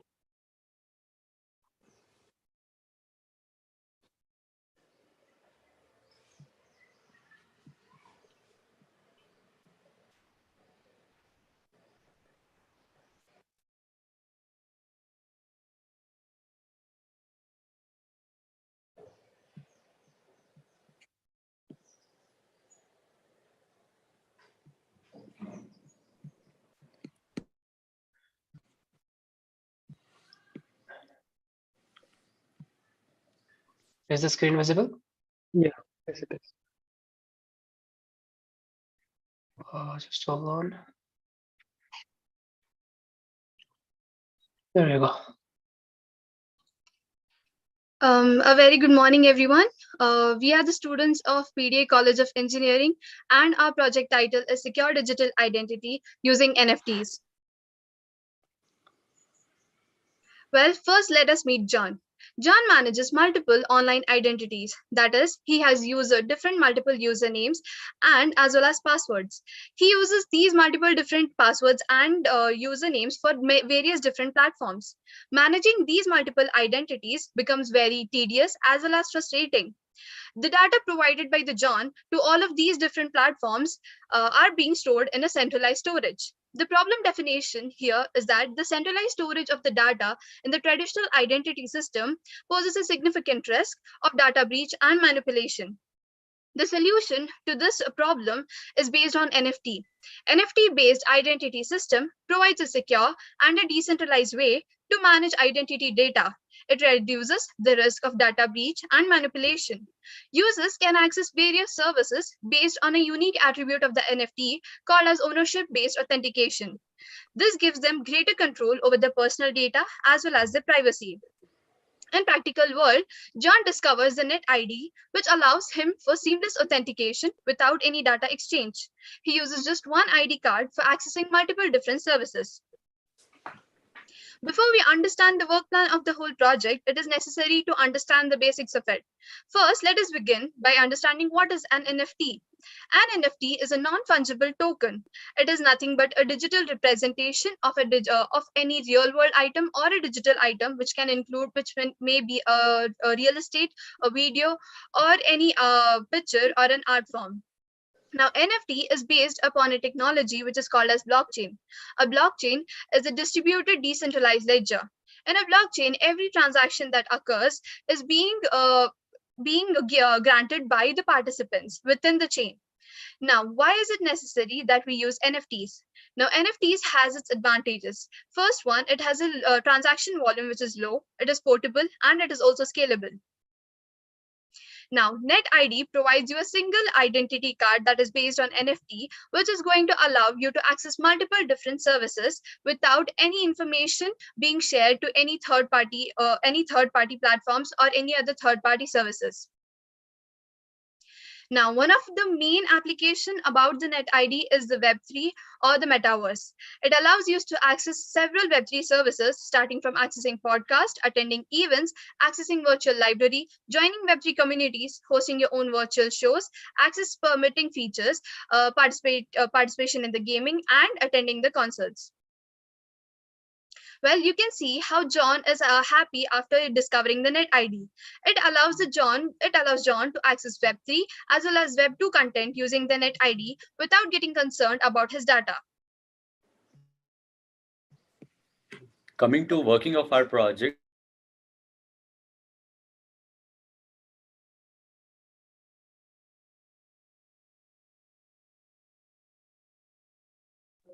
I think Venkat's screen is frozen. Maybe someone else can take over. Spurti. Yasin, you're on mute, probably. He's muted, actually. Oh, hello. I'm so sorry. I'll be taking over. Moving on to the working of our project. First, the user registers himself for the NetID card by doing the KYC verification. Again, you're muted. Hello. Am I audible now? Yes. Okay. So moving on to the work plan. First, the user registers for NetID by performing eKYC verifications directly via UIDAI. And after that, he will be getting his own identity card in the form of an NFT, which can be used to avail various Web3 services or Web2 services. We have used Gridlines API for eKYC verification, as well as we have used RainbowKit and WAGMI for communication between smart contracts and frontend. Moving on to the roadmap, as of previous round, we had implemented eKYC verification as well as creation of NetID. For the completion of our project, we have also successfully implemented verification of NetID. So our project is complete as of now. Moving on to the technologies used for design of UI screens and mockup, we have used Figma. For development of the front-end application, we have used React.js, and for smart contract development, we have used Solidity. Let's just get hands-on with the project. So this is our homepage. We have used a very minimalistic and ideal approach, simplistic approach in the design of our website. So first things first, to get your NetID card, you have to select NetID, get NetID, and then connect your wallet first. This wallet can be any of the wallet. It can also support Rainbow Wallet, Coinbase Wallet, Wallet Connect, and the most well-known wallet is your MetaMask wallet. First thing first, you'll be connecting your wallet. Now, we'll just let you know once that, just hold on, I'll minimize the screen. Yeah, perfect. Wallet 1 is going to be a wallet without any NFTs. I'm just pointing it out. It doesn't have any NFT. We'll be creating a new user just to show you the whole registration process. We will name it as Venkatesh V3, and we'll be creating that. And then we'll be connecting the wallet. Just to make sure that it is connected, we have to go to MetaMask again and yeah, connect the new account. It doesn't have any NFT as of now. To get your NFT, you have to write in some basic details like your name, Venkatesh Patil. We'll just continue again. It was the wrong one. Okay, Venkatesh Patil. And then you also have to enter your email number. We'll add Venkatesh Patil 193@gmail.com.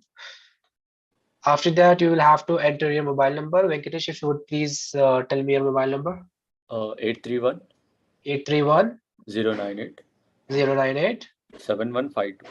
7152. Perfect. Thank you. Now, this is the main part where you have to do eKYC verification to verify your identity. So, Venkatesh, your Aadhaar number is maybe 55162017 5293. Is that correct? Yeah. Okay. After this, you'll be receiving an OTP on your mobile number. If you would please be kind enough to share that.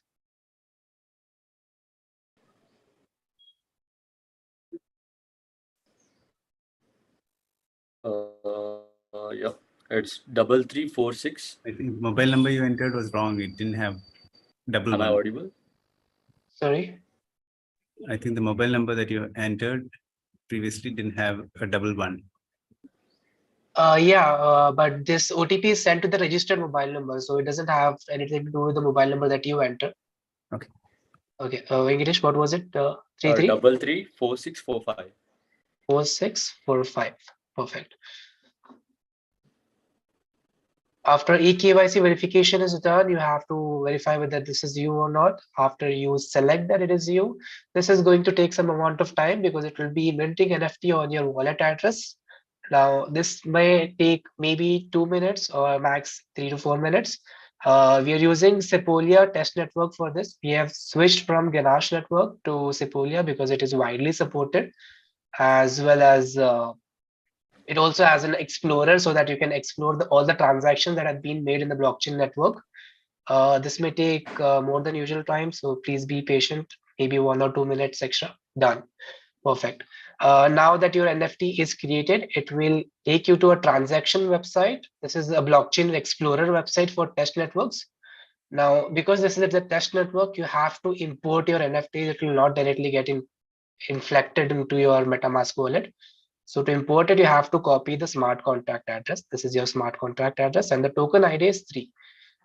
So we'll have to go into MetaMask again and then import it. Token ID is 3. And there you go. Your net ID with your specific personalized name is ready and ready to be used. Now, moving on to the website again, we have also implemented an about page, and this is the dashboard page, which is very much important. This shows your identity card based on the data.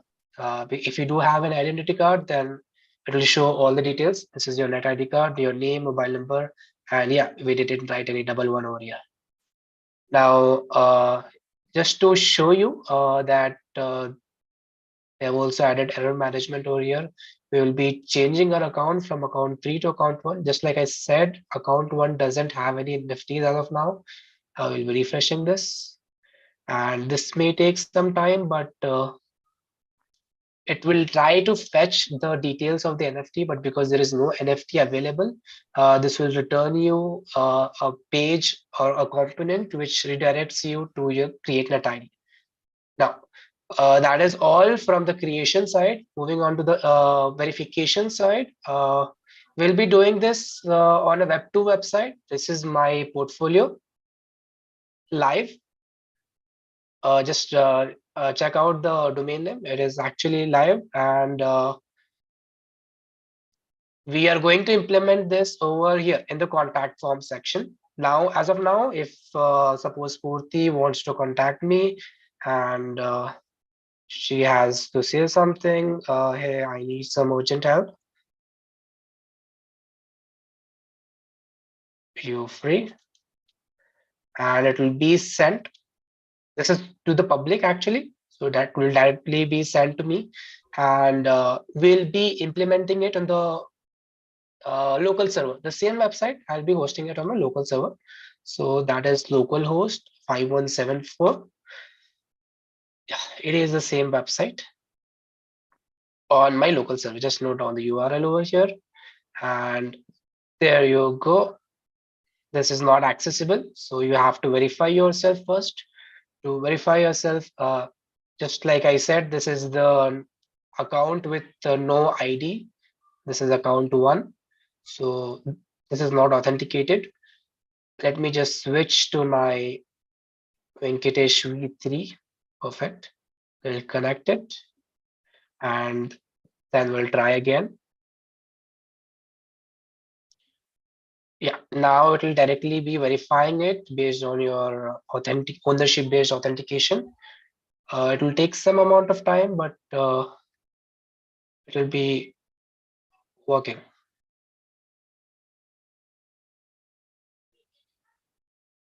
Let me just try to refresh again.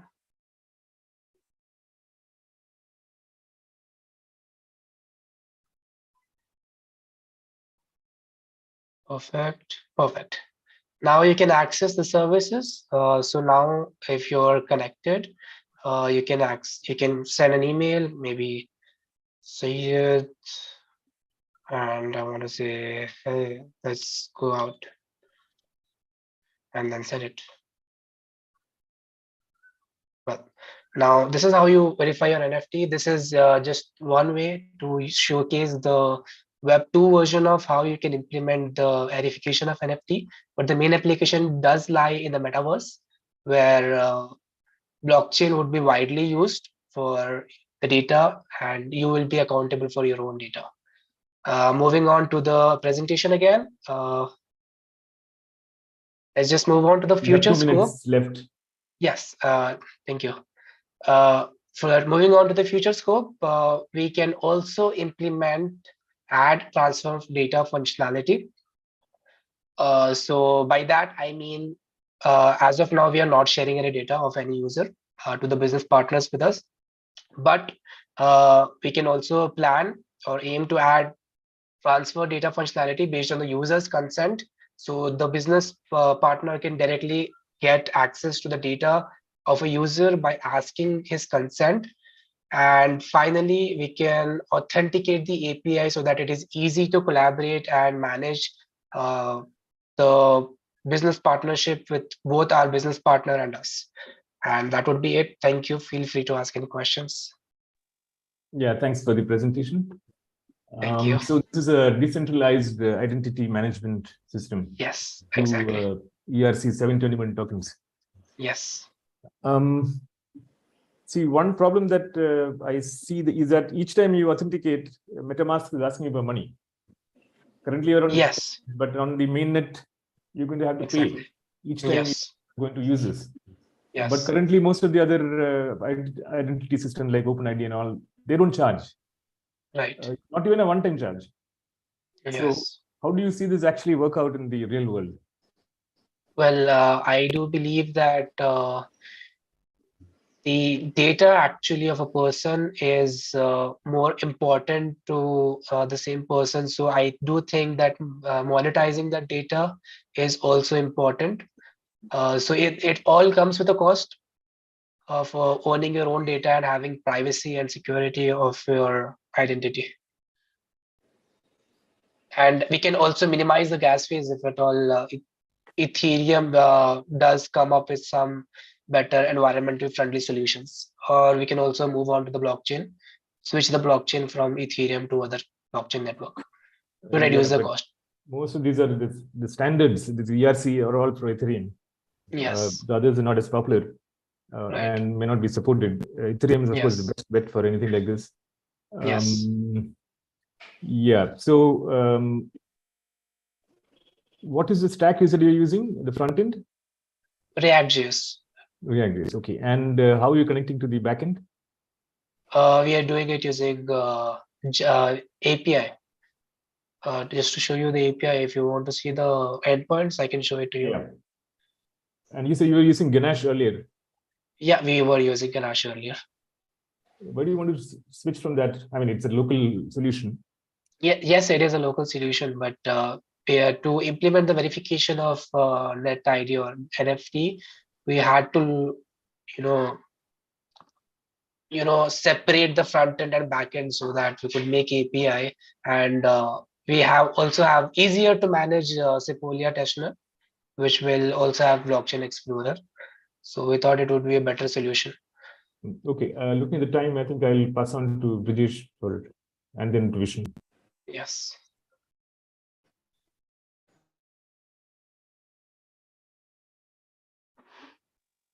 Brijesh, you're muted.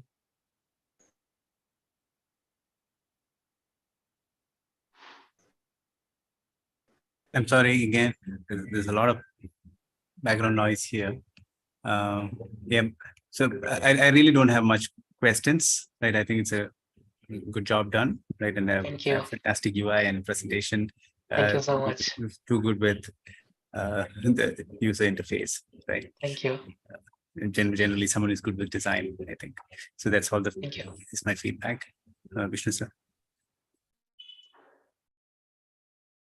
Yes. So once registered, what about the next procedure? If you want to have another transactions or another activity, once registered, Yes. the process you have shown should be repeated, or the common ID can be used? Common ID can be used. Actually, what we are planning to do is there's something called as metadata in an NFT, and by storing it in an off-chain storage, we can leverage the power of off-chain and add multiple attributes so that it can be accessed by various services. So, for example, I can add an attribute like portfolio, with a value Yasin, so that any people with that specific attribute can access my website. And to get that, you need to perform some kind of operations like visit me once, and then I will be adding it to my business partner. That would be the case. And the data privacy and security is purely depending on the blockchain model that you have used, right? Rather than, I mean, other than this, any other security features you have incorporated? We haven't yet incorporated any security features as of other than blockchain. So what is your comment on an intruder on breaking this system? Is it possible easily, or what is your comment on it? Well, we do believe that ideal security is a myth. So everything can be broken up, like it can be tampered with at some point of time, but this is partly a contribution to making it more secure and more reliable to the people. Okay, thank you. Thank you. So, since you mentioned that information could be shared on a per party basis. Yes. That's a future plan, basically. Yes. Not currently implemented. But if you're going to put metadata into the token, and some of the metadata changes, like for example, I put my passport number as a data. Yes. And later on, passport number changes. Yes. But this is an immutable token. So yes, exactly. We do have an option to burn the NFT. So it actually sends it to a null address. So for that, the alternative is to delete your NFT and create a new one. But that means the number will change. Which number? The ID, basically the ID. Yes, the token NFT. number will be changed. Yeah. So then you'll have a problem of versioning, because some of the older transactions are with the older ID, and the newer ones are with the newer ID. Yes, but I do believe that it's all about the ownership. So whether it doesn't matter which ID it is, it matters who owns that ID. So how do you establish that ownership? Where in the system is it stored? Is it in the metadata? It is actually the token itself, isn't it? Yes, it is a token itself. And the token itself is identified by the its number, or maybe a smart contract link. Yes. What is it identified with? Token ID. Token ID. And token ID can potentially change if the metadata changes. Yes. So that is actually an issue, depending on how people are going to use your authentication system with this ID. If they will put it into the database as one-time identification and they keep using it, reusing it, at some point that will become invalid and it needs to be revoked. Yes, that's a very good question. I think that is a possible scenario, and we'll be working out to fix that issue. Okay, so thanks very much for your presentation. Thank you so much. Thank you. Thank you so much.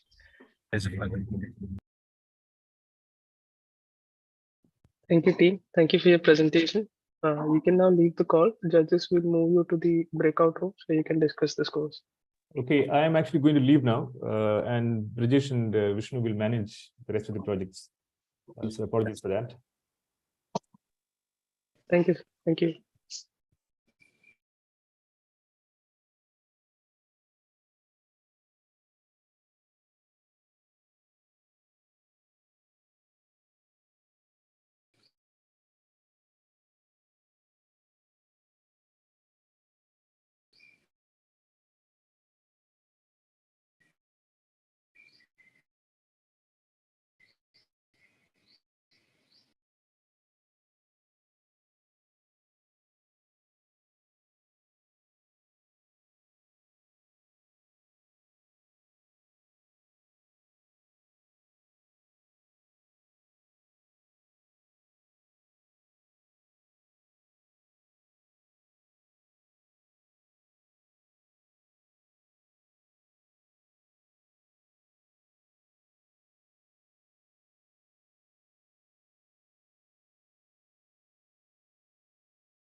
Judges, the next set of participants will be here shortly.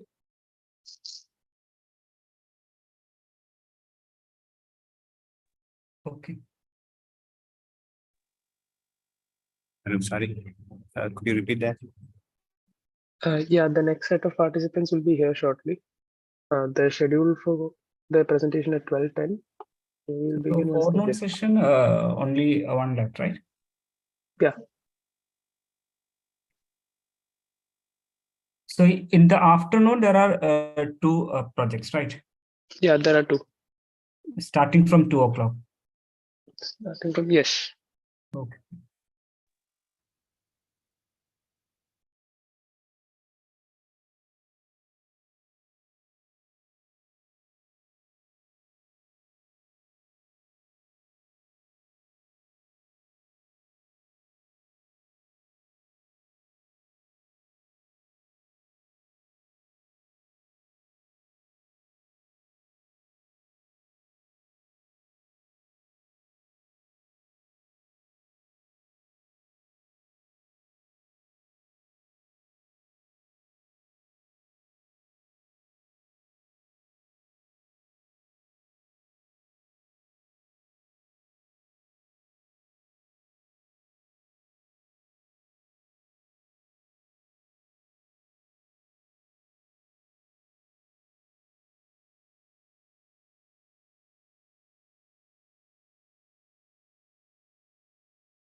Team, are all the team members here?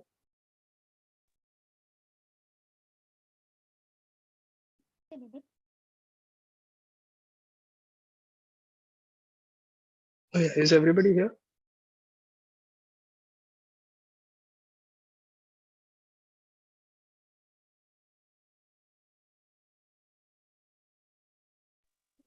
Everybody is here.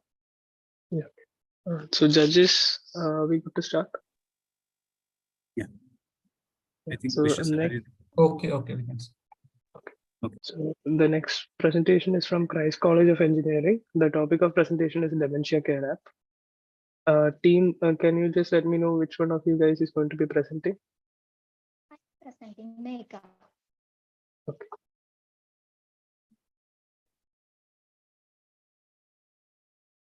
Yeah, Megha, we made you co-host. You should be able to present now.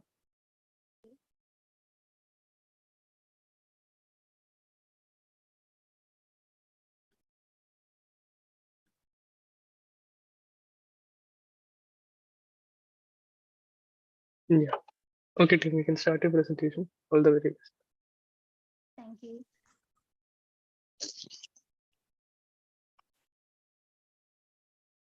Good afternoon, everyone. My name is Megha Chirai-Paulson, and my team members are Albert Joseph Paul, Alina Jose E, and MJ Akshay Krishna.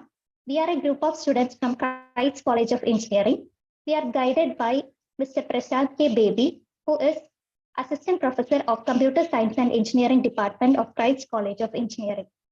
Our project is Dementia Care App.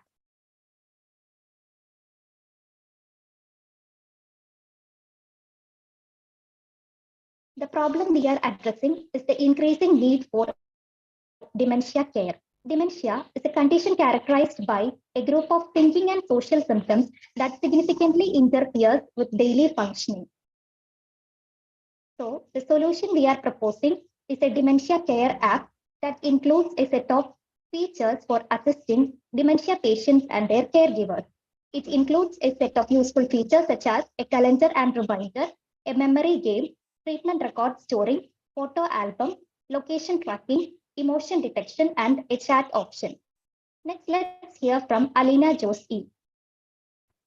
Good afternoon, everyone. So I'll start with account creation. For using our application, one should create an account. So for that, we are using Firebase authentication. The sign-in method is using email and password. When a new user is creating an account, a unique user ID is generated and it is stored in the database. This unique user ID will be used for as a key to store all the details in further. And the user details, including the user ID, is stored in a collection called users inside the database. Next slide, please. Okay, and this is the first and foremost feature of our application, that is calendar reminder. This is created because the dementia patients in their first stages will be losing their memory to do their day-to-day activities. So putting a reminder will be helpful for us. So in our application, one can view all the coming days as a row. When we select each day, the task from the database is fetched and appear as tiles. On the side of each tiles, we can view that whether it is completed or not. By tapping each tile, we can mark it as completed or delete the task. Here also the storage of task is in Firestore collection called task inside each users, and all the related details such as title, day, and time will be given at the time of adding tasks. Next, I will call up Megha for explaining other features. Thank you. So the next feature is a memory game. It is included in the application to keep the memory of patients active and engaged. The game consists of a grid of cards facing down.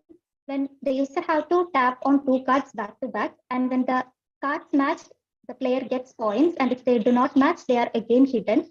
Thus, when the player gets maximum point in less tries, they can move on to the next level. So this game improves the memory of dementia patients by challenging them to remember the position of different cards.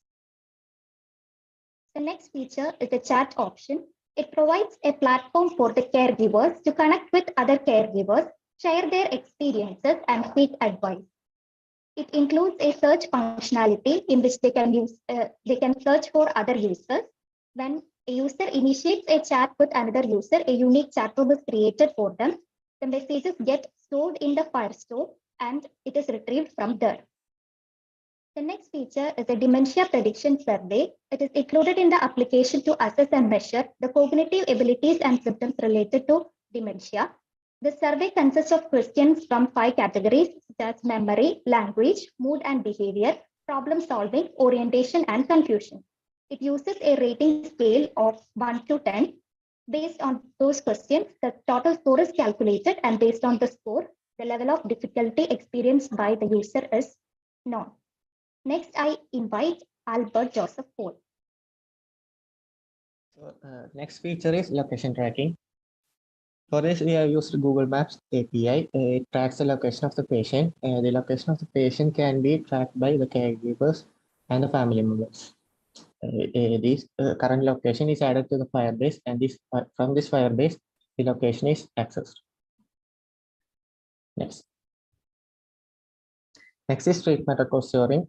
So it's basically for storing the treatment record of the patient. You can store your name, data, description, and attachment. So for this, basically we use Firebase storage, and all these treatment records is treated as a list. Next, I call upon Akshay. Good afternoon all. My name is Akshay Krishna. The next feature is emotion detection. The primary goal of emotion detection is in the Dementia Care app is to assist the caregivers, family members, and healthcare professionals in better understanding the emotional states of dementia patients. This uses a pre-trained deep learning model. The model uses a Flask API.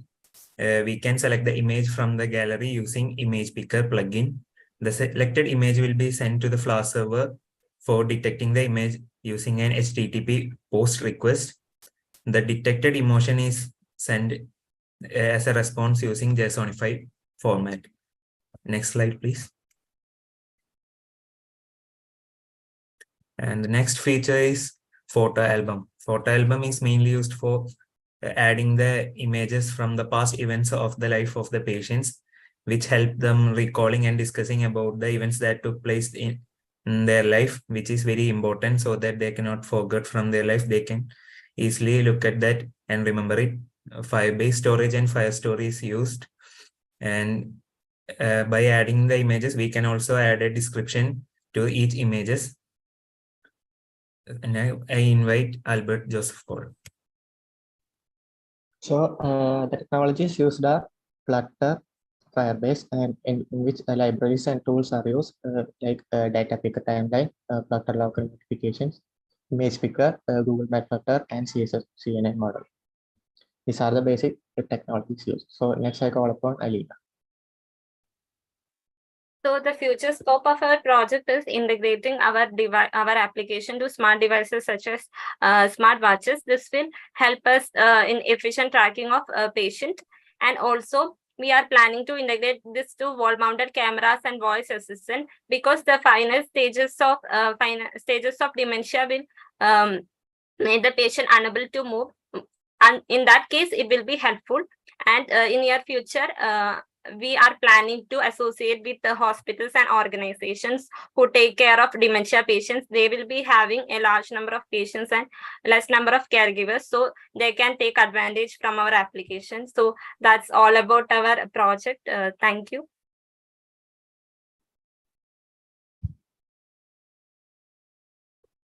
Next, can we show the demo of our project?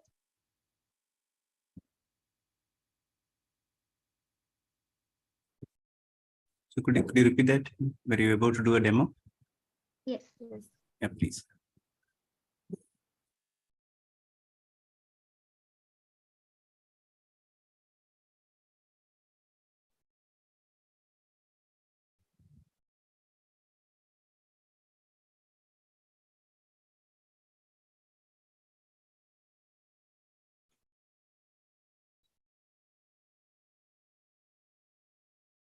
Hello, so this is the sign up page for our application, and this is the login. So using this, we can log into the application.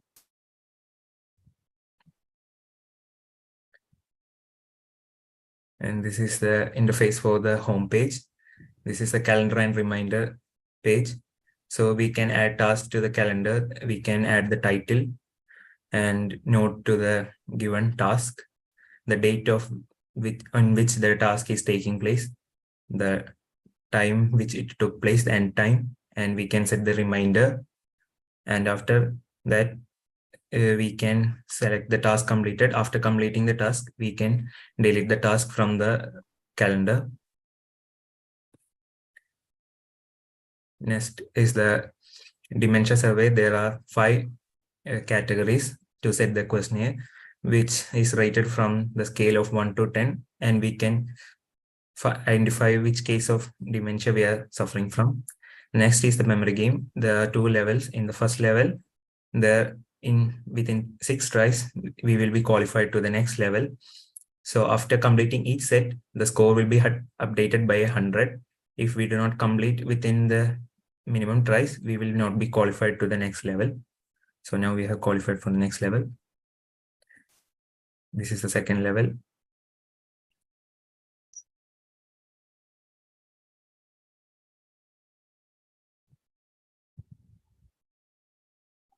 This is the chat home option where the community of patients, caregivers, and doctors can interact around the globe who is using these applications. They can ask their queries with each other. Even the patients can chat with the patients in the early stages who remember some things, and the caregivers can ask doubts and update about the treatments with the doctors using the chat option. Next is the photo album. This is the photo album where different images can be added from the gallery. Now we have we can pick an image from this gallery and add the caption to the image we have chose from the gallery.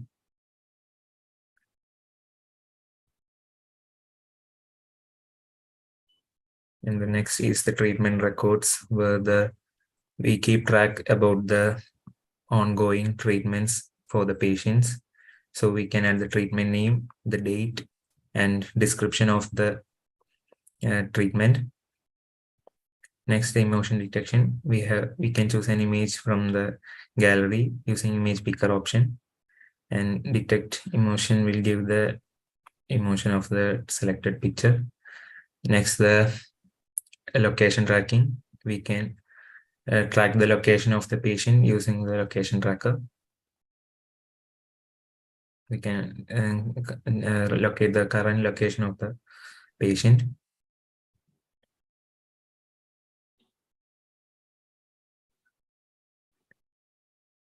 That's all. This is the demo of our application. Thank you.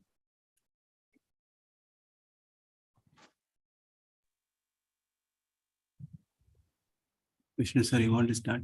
Yeah, okay, sir.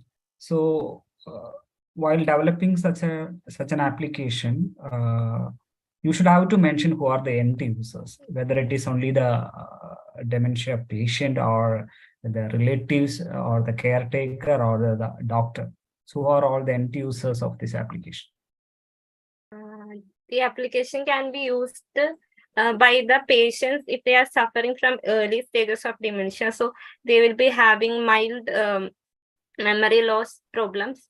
But during the later stages of dementia, this can be used by the doctors or relatives or caretakers for taking better care of the patient. So that's how we planned, or that was our intention. If a doctor is using this application, what are the functionalities enabled by you for a doctor? So for dementia patient, the application or the functionalities you have mentioned is clear. And what about the doctor's role here or caretaker's role here? For doctors or caregivers perspective, it can be the treatment record, that feature, and also the emotion detection can be used. It's like emotion detection is like it's more concerned about hospitals where a small number of caregivers is taking care of large number of patients. So if we are planning like our application can be integrated to some wall-mounted cameras. So any kind of, while login, whether you are giving separate login ID for or login category for doctor, not yet. or patient? not yet, but our project is still in development phase. So we are like implementing basic features now, and we are planning to separate the logins, maybe like. Okay, and the next thing, the dementia prediction is there, right? Yes. So based on some questions, so what is the scientific background of these questions and whether it is validated or is based on any scientific study or prescribed by any doctor? No, not now. Actually, we are like. We are predicting, right? We are predicting a disease, right? So while Yes. predicting a disease, some We authenticity have to will take be there. some expert advice, but we are implementing these features as a primary thing, and we are studying about that to make it more like more effective by taking expert opinions. We are planning to make a study actually. Okay, and what about the relevance of the emotion detection here? Actually, can anyone discuss about that? It's like sad. I'm not remembering which all. Is it related to the dementia? The emotion and dementia can be correlated each other. It's like the last stages of dementia, patients cannot move. They will be unable to move. So if any emotional breakdown like stress or angry stage, we can detect that. It is like that we have planned. If they are extreme angry or if they are like fallen from their bed, it's like we are just detecting their positions or maybe and also their emotions. We are planning like that. So it is, we are now implemented the basic features actually. And for emotion detection mentioned, you have used pre-trained model, right? So Yes. which pre-trained model is used and what are the characteristics of that pre-trained model? It's I guess it's a CNN model based on CNN convolution neural CNN network model based on the FER 2013 database of facial recognition. Okay, so why did you specifically select that? Because it includes something 30,000 images and it got an accuracy of 75%. So it includes emotions like sad, anger, fear. So we choose that dataset. Okay, fine. So I mentioned some gaps. The end user should be specified, and this is it's related to a medical science. Some authenticity must be there while predicting whether the patient is having dementia or not. Okay, and still some gaps are there. Thank you. Brijesh, sir. Thank you, Vishnu sir. So, see, a lot of questions were in line with what Vishnu sir already asked, right? One is, when a product or some application is built, right? One thing that you would have to do is what is the customer's pain, right? Who are the audience? Right? This is scattered all over the place, right? Like you're also not clear. Is it for the patient? Is it for the doctors? Is it for the caregivers? And so on, right? And probably the answer that you gave to Vishnu sir is probably it's not implemented now, right? So you have different profiles, right? Like a caregiver profile versus right, and that would make it way better, right? So so that is one thing. So how did you start with this project? My question is, was there somebody who was going through dementia, or someone told you, okay, dementia, there is a problem, some doctors came to you? How did you start it, right? It looked like little less research was done, right? No, I'm not saying you didn't do any research. You definitely did a research. You said last stage, early stage, this app can be only used for early stage. That's a very, you've done your research, right? So how did the thing start? Right? How did you? So it was started as a college project. So when we started, we wanted to do some project that must be socially relevant. So healthcare is a primary area that everyone starts with social concern. So we researched about, so we are excited to know about the increasing number of dementia patients all over the world. And so, and we just examined what all the applications that are existing. So we found like a gap that most of the applications are giving less importance to the caregiver stress. So we are actually wanted to give support to the caregivers, because dementia is a disease that would not affect the patients, but also the family, the caregivers. The caregivers will be having a lot of stress. So in our houses also, the old age peoples are having severe memory loss. So that all was our concern. So can you just tell me in like a minute how a caregiver is going to use this application? Okay, it's like the caregivers will be. So let's take the calendar example, right? Okay. Let's say a patient has passed the early stage of dementia. Now that app can't be used by the patient because his memory is terrible, right? Yeah. Which means that he doesn't know what to do with the app even, right? And let's say we are in a phase where caregiver is the primary user of this app, right? So there is a patient with little advanced dementia, and then you have a caregiver. How so starting with like a calendar and reminder, right? Would that feature be used, or what feature in this app would be used? The caregivers will be we can update their the pill taking reminders and all, and they are like for a patient, for a dementia patients, they will be having several exercises also to boost their memory, and the taking proper medication is very important.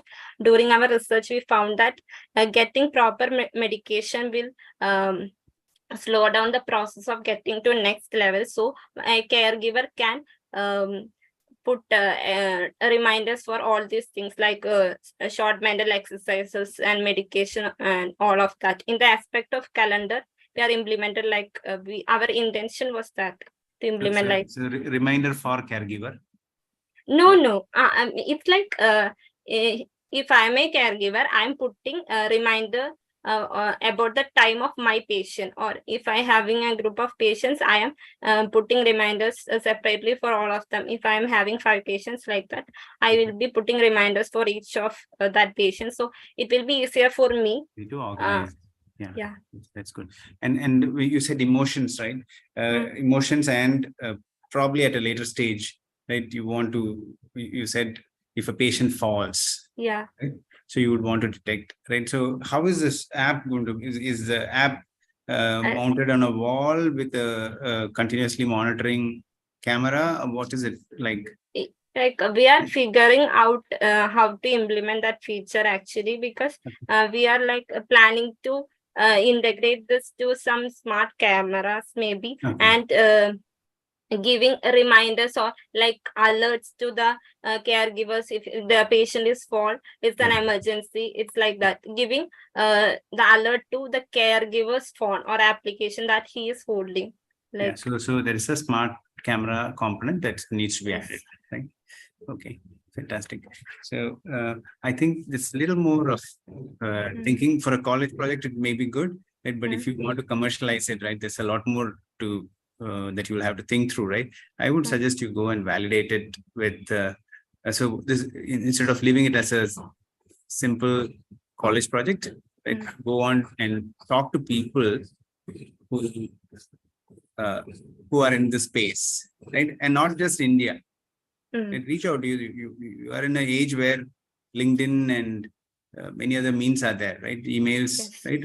Write to them and then check, and then somebody is going to actually give you a better direction, right? And this can be a very powerful, useful thing, right? Like you said, you wanted to solve a social cause, social problem, right? And it's a good idea. At least 1 or 2 of you after your graduation, right? Are you all final years?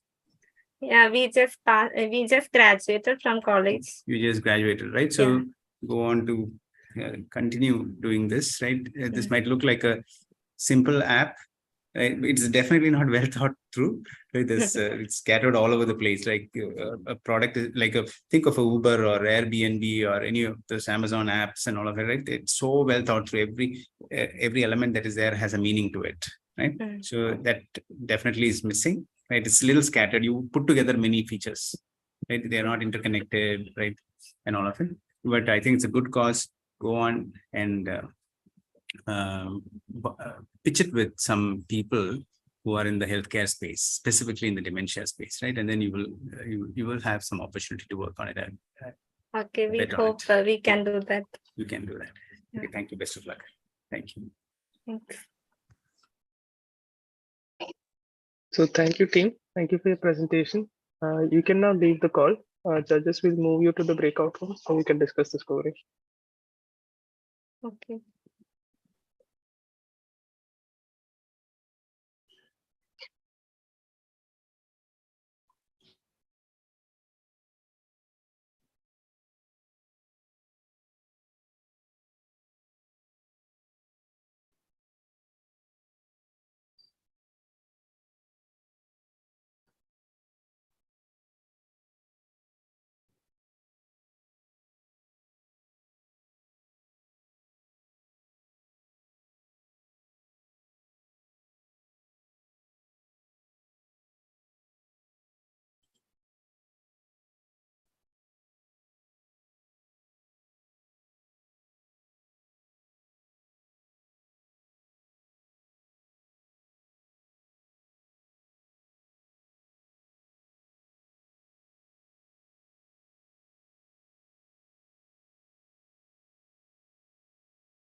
Judges, we can proceed with the lunch break now. The next session is Okay, we scheduled at will be 2. joining by 2 o'clock. Yeah, okay. Thank you.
Judges, are we good to start?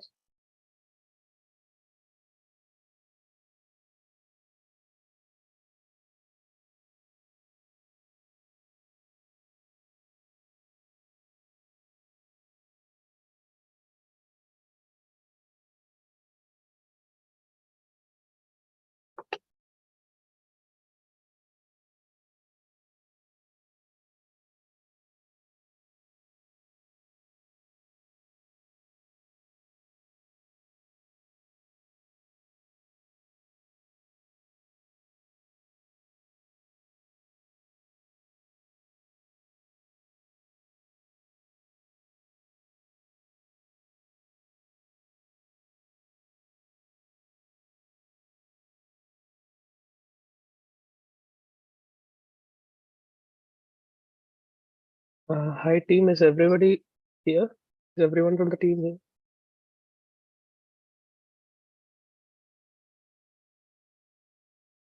Milan? Yeah, I am here. Check whether Brijesh sir is available.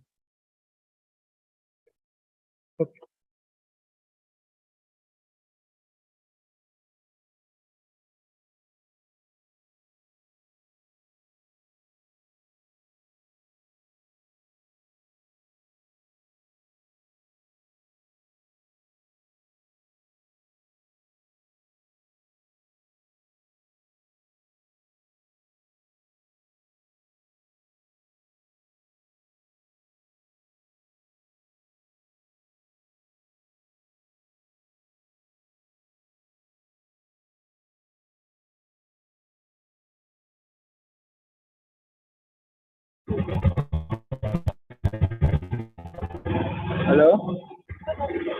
Yes, please. Hello? Yeah, hello. Yeah, we're waiting for the judges. We'll start the session by 2 o'clock.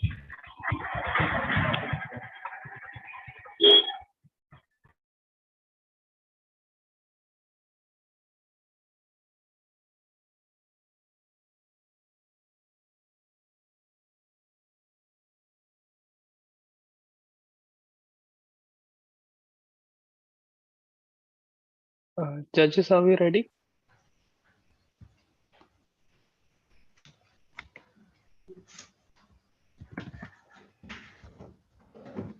Brijesh, sir. Yes.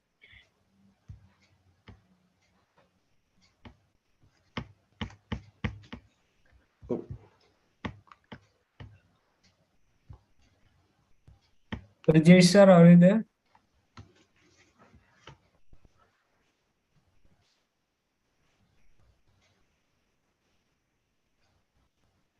Yeah, I think he's not here. Vishnu sir, we'll start the session at 2. Okay.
This is Brijesh. I'm here. Yeah, okay, sir. Judges, the next team is from St. Joseph's College of Engineering and Technology, Padai, and their topic of presentation is fleet management system.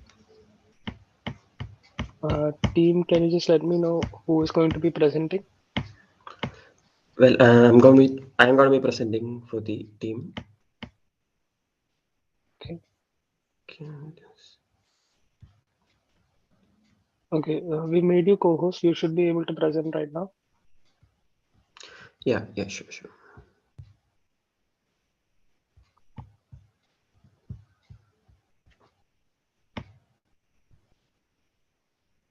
Okay. So yes, team, you can go ahead with the presentation. All the very best. Okay, thank you. So our topic for the project was fleet management system.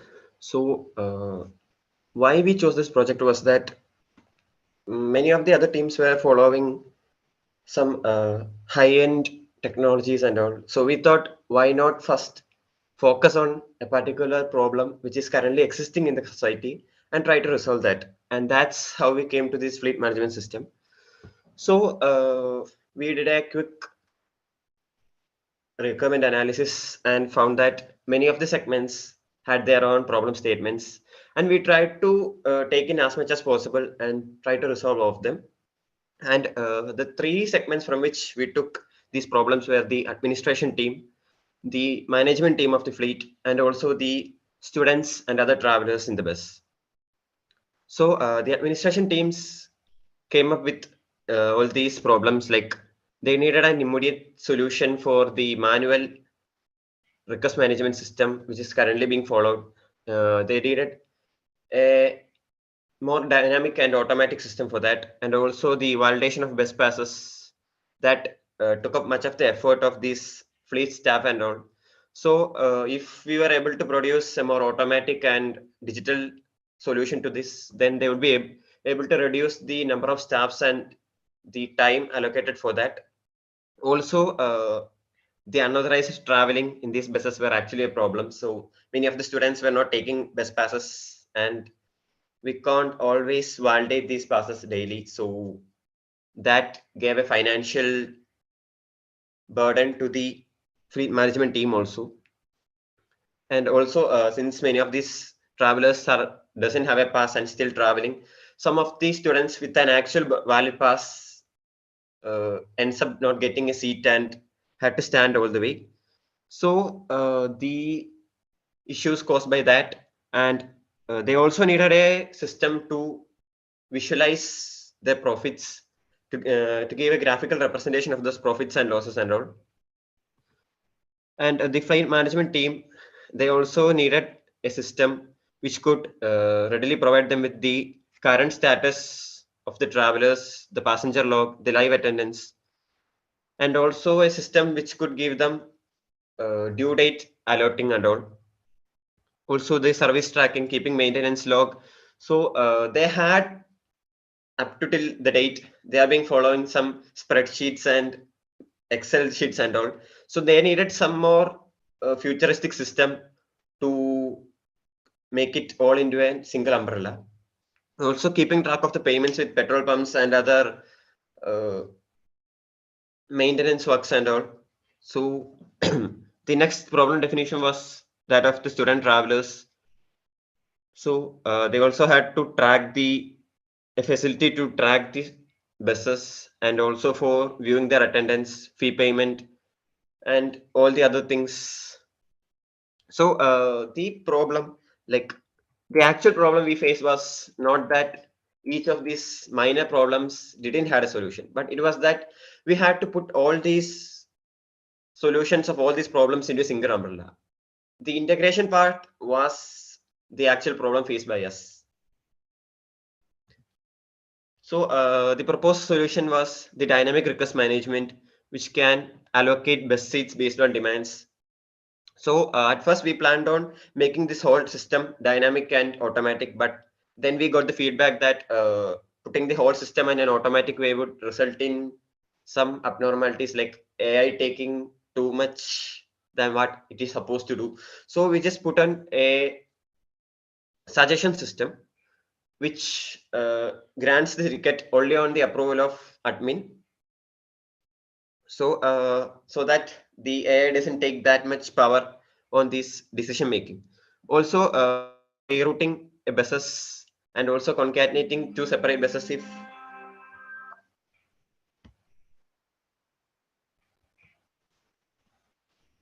hello. Go ahead, we can hear you. Okay, thank you. So the next one was the RFID based attendance system. So to record the attendances, we will be using an RFID, which also provides a no contact way of marking the attendance and also ensures that any technological or environmental conditions like rain or heavy weather doesn't affect the quick record of these attendances. Also, the attendance log is both visible to the administration and student segments. The students can see their individual attendances and the administration team can view the attendance of each buses or on a particular date and all.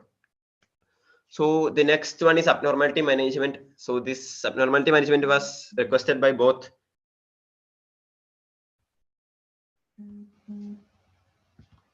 sir, where the slides were changing or it's hello? Changing now only. Proposed solution is what we are in. You can see proposed solution. Okay, I think I should keep it like this maybe.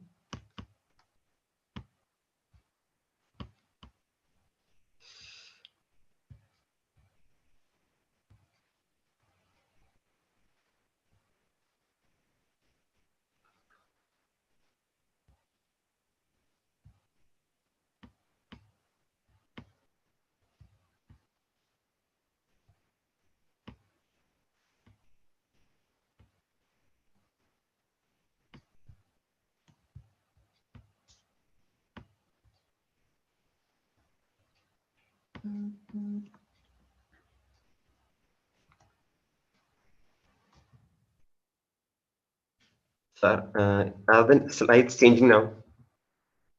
Just yeah, now it's fine. Okay, thank you so much. So I think some technical issues. So the third one is the abnormality management. So that is much related to the attendance module, and this was proposed by the administration team that they had many abnormalities regarding students entering with the same ID card or students even traveling without a valid bus pass, and also they needed to get details on whether the students are entering into buses or not and at which points, at which locations they are entering and exiting. So our app provides all these details. And the last one is the business analysis, which actually sorts out the least profits obtained by each buses. And if any buses are at loss, then a graphical representation of all the expenses incurred by that bus. So as I stated above, the proposed solution and the implementation, like we have implemented the 100% of what we have been proposing, including the dynamic request management, travelers management, abnormality and business analysis. So the implementation part, the dynamic request management actually works different for both the old travelers and new travelers. Because in case of old travelers, we don't need any seat allocation and all, like they can readily be redirected to the payment page. So the dynamic request management module takes in each request, and if they are an old traveler, then it redirects to the payment page. If in case he is a new traveler, then the request is being taken into consideration, and the bus in which he has requested the ticket, its seats are being analyzed, and also the traffic at that bus, like if it is densely being requested by many travelers, all those scenarios are being taken into consideration, and an appropriate suggestion is made to the administration team, and upon his approval, the new traveler is being led to the payment page. So at first this was not the suggestion type, but these requests were actually dynamically managed. So like the system would automatically consider all the scenarios, like the seat availability and other, like the dense demand from other travelers and all, and it would automatically allot the seat. But upon further feedback, we changed it into a suggestion type system. So the next one is the RFID based attendance system. So here the RFID cards are used for attendance, and upon swiping the card, the REST API call would be made to the server, and the server will return a verified or alert raised. So in case of verified, the user can successfully enter into the bus, but in case of an alert, the alarm would sound off, and the bus faculty would know that that student isn't supposed to be in that bus, and that he didn't have a valid ID pass. Also, the fleet faculty can share the latitude and longitude of the bus. So for tracking purposes, we won't be using any GPRS modules. Instead, we would be using the GPS module of the fleet management team itself. So we would be providing a WebSocket from the fleet faculty's app to our server, and any user traveling in that bus would be able to get the current location of that bus using this socket connection. Also, as I said before, the students and the administration team can get the attendance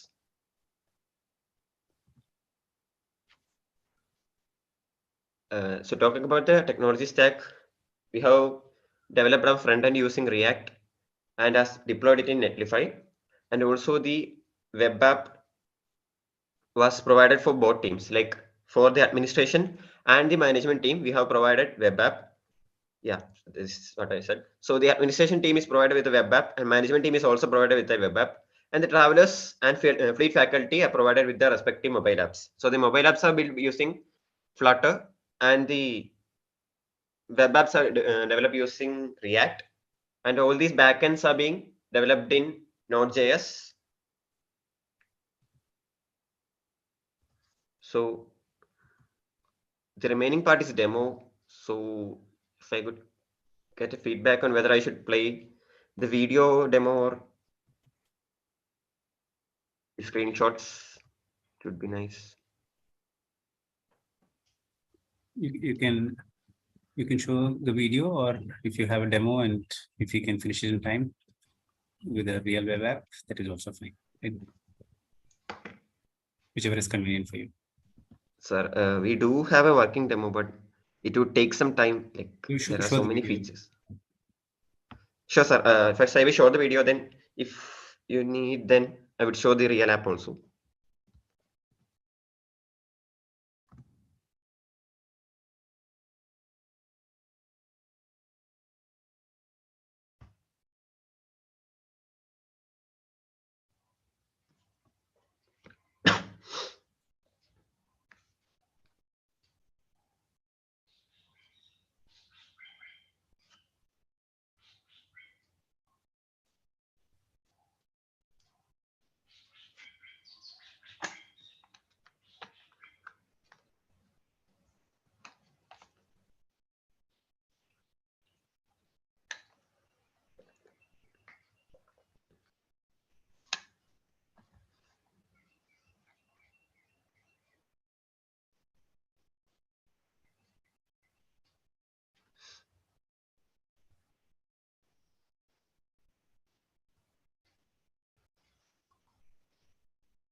Is there any audio, or are you speaking? Or sorry, it actually had just a music audio, but that's okay, no problem. Go ahead.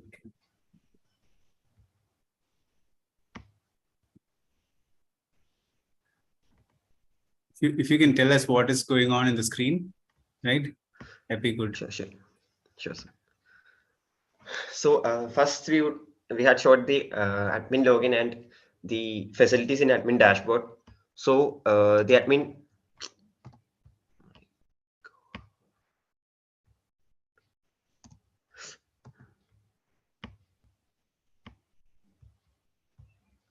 the admin dashboard has a proper view of the expenses and its visualization. So basically, we can take each buses and we'll be able to see the route of that bus and also the expense chart, which contains the fuel and any other type of expenses the bus has incurred. And also the total fee collection and any recent activities regarding that bus, including any vehicle service or any other type of expenses which the bus has incurred. And also the page also shows the complaints and queries.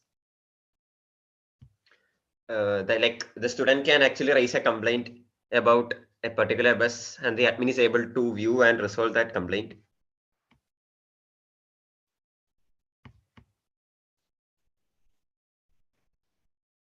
So here we can actually start an academic year by just giving a configuration of starting and ending dates and also the registration closing date and all for the ticket allocation purposes. I think, so, sorry for that.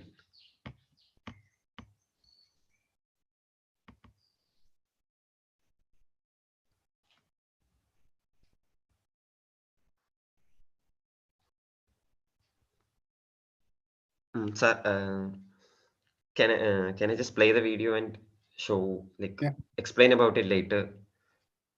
So what happens is when you're playing the video, we have no idea what is going on in the screen, right? Only you would be able to say that, right? Okay. So at least say what that screen is all about, right? Okay. Okay. So the screen is, we can configure the academic details, like the academic year starting date, ending date, and registration closing date, and all those details also.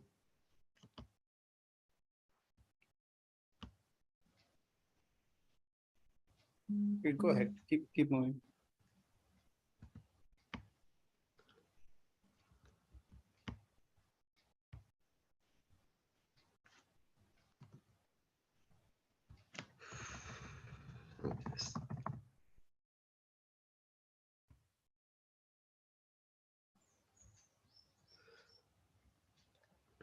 So like this, we can add a new FMS team member. So the admin can actually add and remove and alter the details of FMS team members. I can assign a role to them.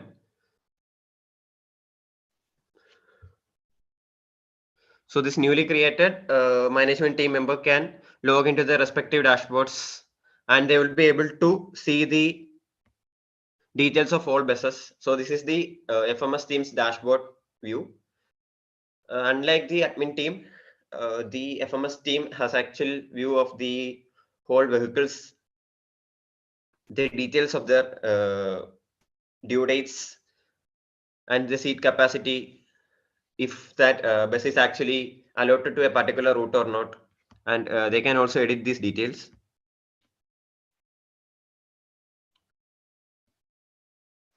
So they can also add a new vehicle and upload the pollution certificate and all other respective certificates, and the details would be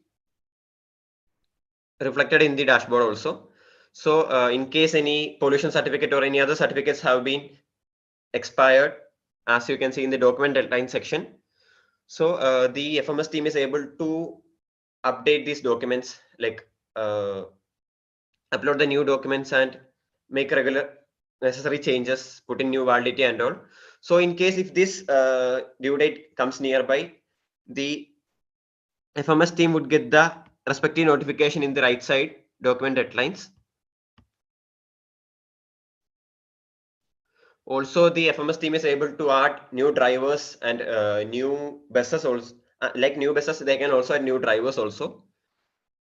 And the FMS team can allot that driver to a particular bus and also give him a route to travel on.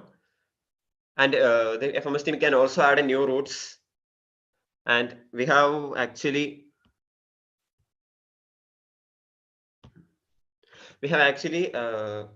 designed a polyline technique for plotting these boarding points and fare points also.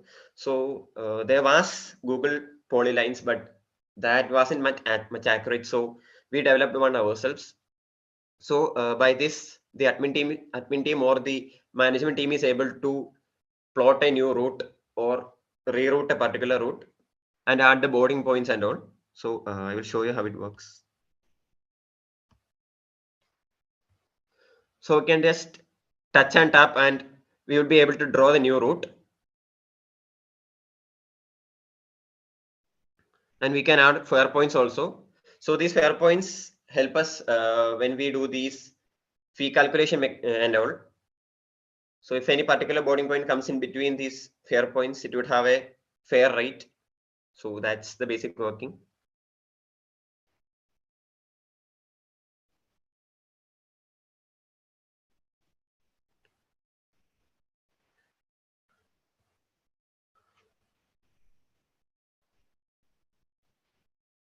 So as I said before, we can also add boarding points and assign that to any particular fare point.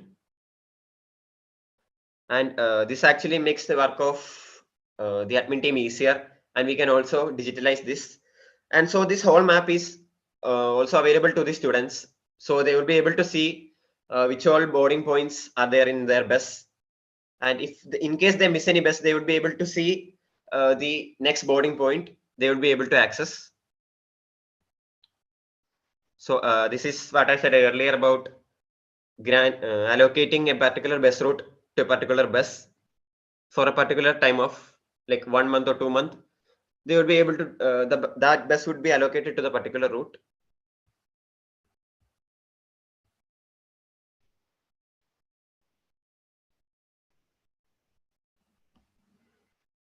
So as part of user management, the admin is able to add new users and modify any details about him. They will be also able to remove the users, and using the RFID card scanned, they will be able to scan that student's ID card into our reader, and that would display all the details about the student.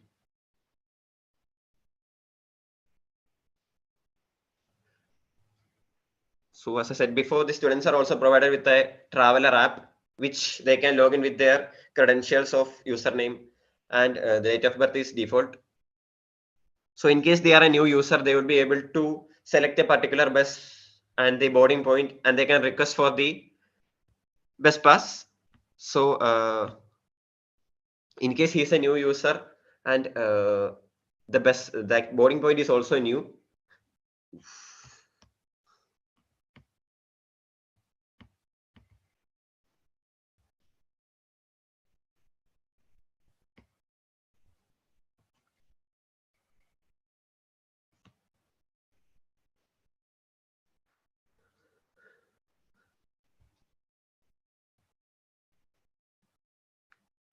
I think you should wind up. Your time is over. Well over time. Right? 15 minutes was a allotted time. Right? You overshot by like 5 minutes. Can we wind up quickly? Like take 2 minutes? Sure, sir. Actually, that was. Sir, should I show the attendance module part at least? If we can rush through. Yeah, so this is that part.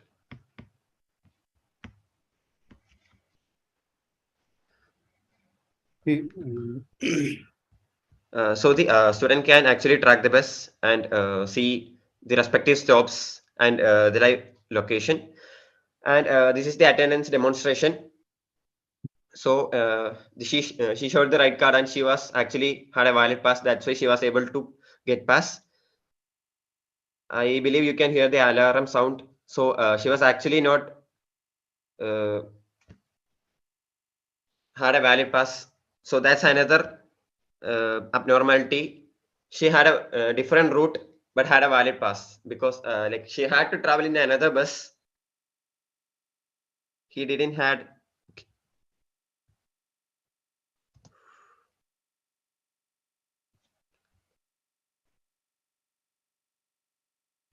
So I think that's actually a bit hurry.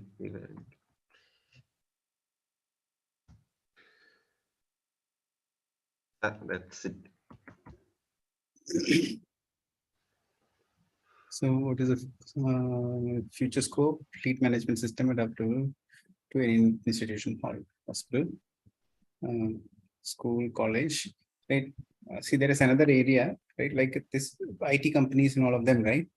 They use fleet management system. And by the way, these are things that are like 20 plus, 30 plus years. So people have been doing this for really long, right? And so we will discuss few other things, right? So before that, so Vishnu sir, do you want to go ahead with your questions? Yes. Okay, so we have different. You have different users, right? So what is the purpose of, or what is the real functionality with fleet faculty? The fleet faculty are actually the driver and another faculty who would be always present on the bus. So they should be able to get the live list of all the travelers currently traveling in that bus, and actually they are the ones responsible for the live tracking. Okay, what they can be done over your application? Well, as I said, they can get the live list of passengers, and also within that list they will be able to see the list like anyone with a valid boarding pass, or if any travelers has entered without a valid pass, all those details would be visible to them. Also they will be able to edit the boarding points. Okay, so what is the real bifurcation of this administrative team and management team? So do really need a separate management team and administrative team? Yes, sure. We took these requirements from our college management, and the administration team was based actually on your college requirement, right? Actually, for demonstration purposes, we took that college purpose. Okay, fine. And another question. So what is what is the need of dynamic request management? And you have eliminated the old traveler, and while the new traveler is coming, dynamic request management is operated, right? So what is this dynamic request management is doing? Sir, can I talk?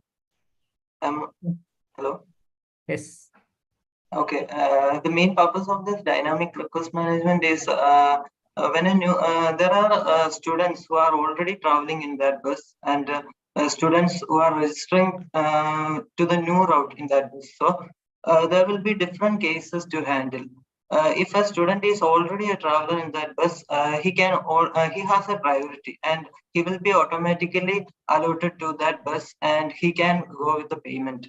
But when a new student, that is, he is starting his academic year in that year, and he is trying to ask for that bus route, then the admin needs to approve him whether whether he is a valid user, and there is remaining seats in that bus, and if there are any reserved seats remaining. The reserved seats, by which I mean the seats which are already occupied. Okay, by fine. See how this is happening, whether this registration should be done every year, or for a beta course, the first year one has registered, should be repeated, or it will be valid till the final year. Then only this dynamic request is valid, right? Yeah, but every year new students are being added. So we haven't shown it in our demo. Our demo video is a very bit long because we have added many features, and you haven't seen some of the many features we have added. So yeah, there is a section for admin to handle this dynamic requestment and work. There is a already there is a route, there is a boarding point which the students can request. That means new boarding point request. So that will be handled by the different tab, and the request from the students in every year will be handled by the admin in his respective screen. So in the demo video we have added that every year the student has to register, because whether he can change his route the next year or like that. So the admin needs to wait. I just want to know who is old traveler and who is new traveler. Every year they have to register, right? Every year they have to register, right? Not register, I mean choosing the route. That's what we actually do in our current situation. The student needs to choose the route when he enter into the next year.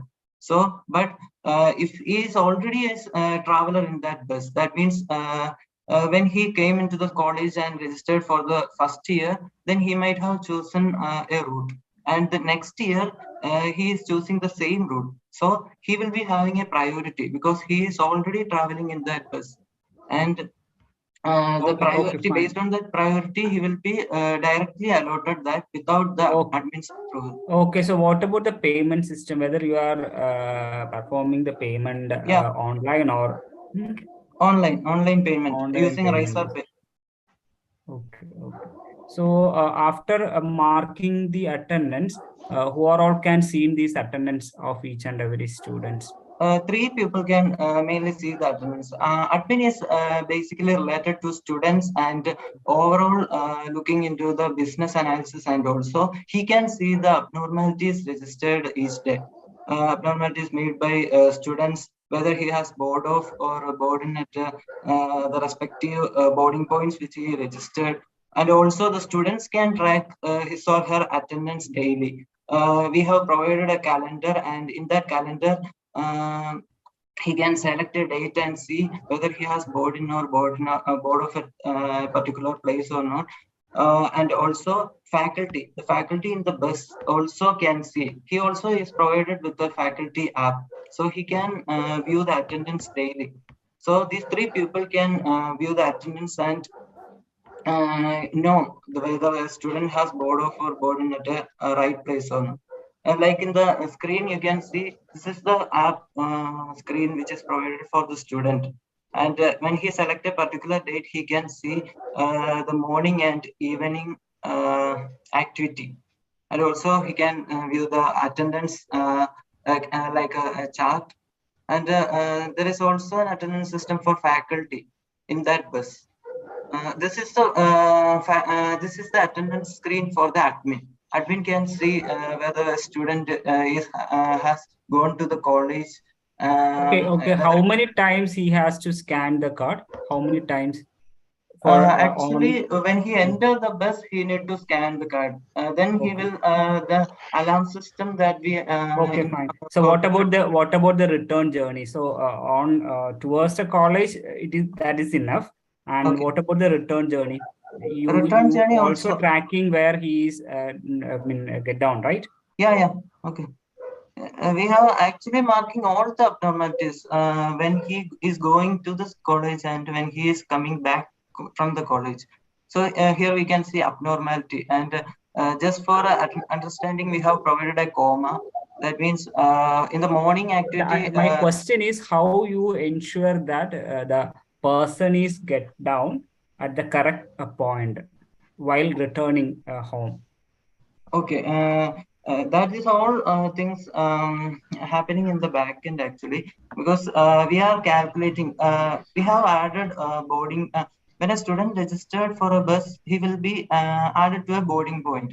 Okay. So when he board off at a boarding point, our system will check whether if he has board off at right boarding point, or we actually told about this. That is, we have added fair point and all. So a boarding point will be in the fair point area. That means a student may be registered for a boarding point in the 10,000 rupees fair point area. So when he board off at a fair point higher than this, an abnormality will be marked and will be notified to the admin saying that. So that is what I asked while boarding off whether they are scanning or not. Yeah, boarding off. When a student enters the bus and boarding off the bus, his scanning is to be done. Okay, fine. So time is exceeding. These are all from my side. Brajesh. Thank you, Vishnu sir. So, a couple of questions, right? So, I think one of the criteria of this challenge, this competition is also that innovation should be there. What is that innovation, right? So, if you have actually looked at it, RFID that is part of some school management or education management systems has been there for many years now, right? So what is the biggest innovation? You also mentioned AI, right? What is that AI component, right, that you were talking about? Can you brief on that? We have actually adopted the IoT component and all. We haven't used any AI. We are actually considering the dynamic request management. The backend is handling. Let's start with the first question. First question is, what is the innovation? Innovation means what is new in your application? New means this. We can actually there is an attendance system in college and all, so we can actually group this together. The whole management can be done with this.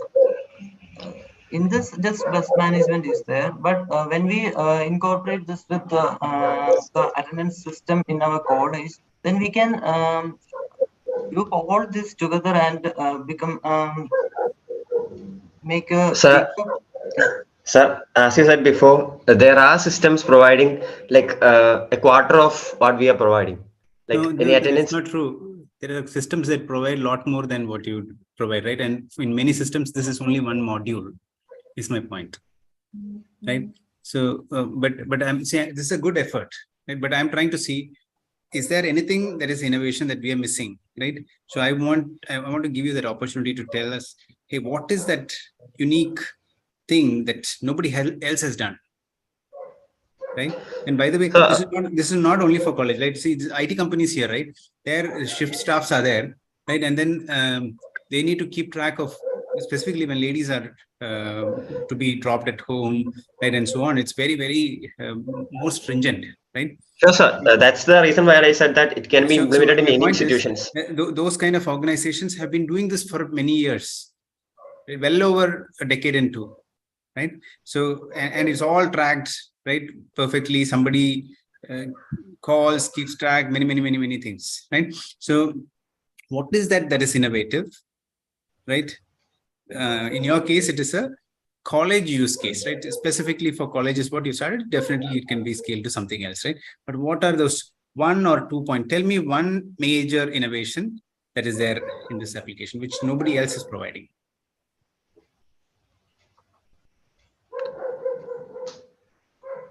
Sir, I don't think the polylines feature is being provided by any other company. Like I researched a little. Polyline feature is not a major innovation, right? By clicking and filling Google Maps is not an innovation. I'm looking for something more solid, right? Is there anything? Okay, we'll come to the second. By the way, this is not to discourage it. This is a good effort, right? But is there an innovative component also we are trying to see, right? That dynamic system, right? You mentioned you didn't want to do so sophisticated AI, which is AI doesn't have to be there everywhere, right? If your application solves a purpose and it is phenomenally good, people will buy it, right? It doesn't have to be always there, right? But you mentioned there is somebody mentioned actually there's a component of AI, right? Is it related to some dynamic allocation? Yes, sir. Like we actually planned on putting this whole thing on AI, like the seat allocation, dynamic seat allocation, completely that would be handled by AI. Then later we got the feedback that if we put it like that, then some way many students or any other users may mistakefully like book seats, and then the admin have to sit and undo those operations. Yeah. So we thought, why not put a limit, in the suggestion mode. Dynamic seat allocation might not be that complicated, right? And we might not even call it AI, right? you can actually look for yeah, so that okay, sir, fine. actually the seat allocation was not the AI part. The AI part was the suggestion part. Like what is this? yeah, so the user may actually user can actually request any route, any boarding point, but it's the job of the AI to suggest the best boarding point, like the best bus into which the user had to be allotted. So that depends on so many cases, like so many conditions. See, one is Google Map itself has shortest route, right? And there are algorithms called route optimization, right? It will take care of this. And it's a complex problem, but it is possible, right? And so anyway, so it's a lot of nice effort, right? There's no doubt about it, right? I think you guys have built full-fledged. I heard Razor Pay being called out, right? So have you integrated Razor Pay, or is it in? Yes, sir. We have integrated it. You integrated it, so yes, it is sir. already implemented in your college. Yes, sir.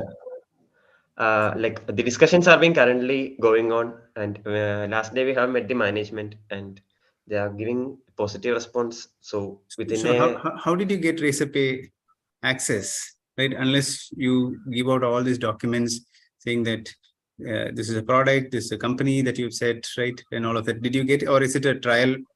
So we have a trial account currently. It is test mode. It is actually in it's a test mode. Okay. Yeah. So fine. Right, because you don't get a Razor Pay test mode, you definitely get, right? But you other account, there's a lot of documentation, right? So anyway, good. So where did you deploy this? Front end in Netlify, sir. Netlify. Yeah. Okay. So good. Backend in AWS. Backend in AWS. Fantastic. This is good effort, right? Take it to the next level if possible. But this is a saturated market, by the way, right? Specifically, RFID tracking, integrating with attendance, right? There's so many. In Trivandrum itself, there are so many. Right? Where are you from? Cochin, is it? Where are you guys from? Kottayam, sir. Kottayam. Right? So there's a lot of companies who've been doing this, right? Actually, we had talked with the ThinkPalm GM, and he was the one who suggested some of the modifications. And he said that the fleet management system, like he has himself worked on a fleet management system, and that was actually for larger industries like the shipping industry and all. So we thought, why not give that all those things to smaller industries like schools, colleges, hospitals, so, for a lower rate. Package this as SaaS, right? They can just sign up in like 2 clicks. You just have to ship the RFID cards, right? So and then you have a business in hand, right? So I think it has potential, right? Go on to take it to the next level if possible. Okay. Best of luck. Right. Thanks for your time. Thanks.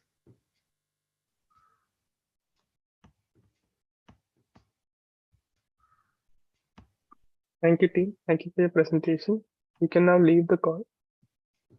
Judges, we'll be moving you to the breakout rooms where you can continue your discussion. Thank you.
Anupam, we are back.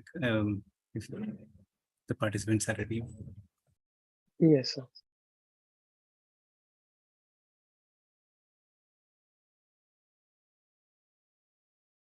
Can we give it a minute? I think Vishnu sir is set to join. Yeah. Actually, the next one is scheduled for 3. I think we can wait for a couple of minutes. Sure. If they're ready, we can go ahead. And yeah. Yeah, we'll check and let you know. Sure.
Judges, are we good to go?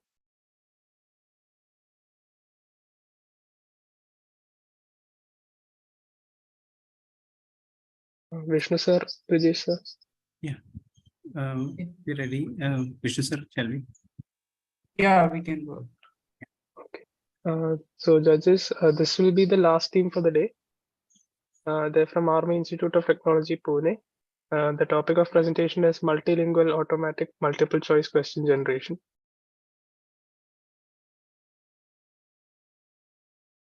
So that I hope the team is ready. Isha. Yeah, hi. I'll be giving the presentation. They Yeah. couldn't join. I'm sorry for that. There were some last minute emergencies. Yeah, that's okay. We'll make you co-host. Yeah, we've given you co-host permission. You should be able to present your screen right now. Yeah, I'll just share my screen.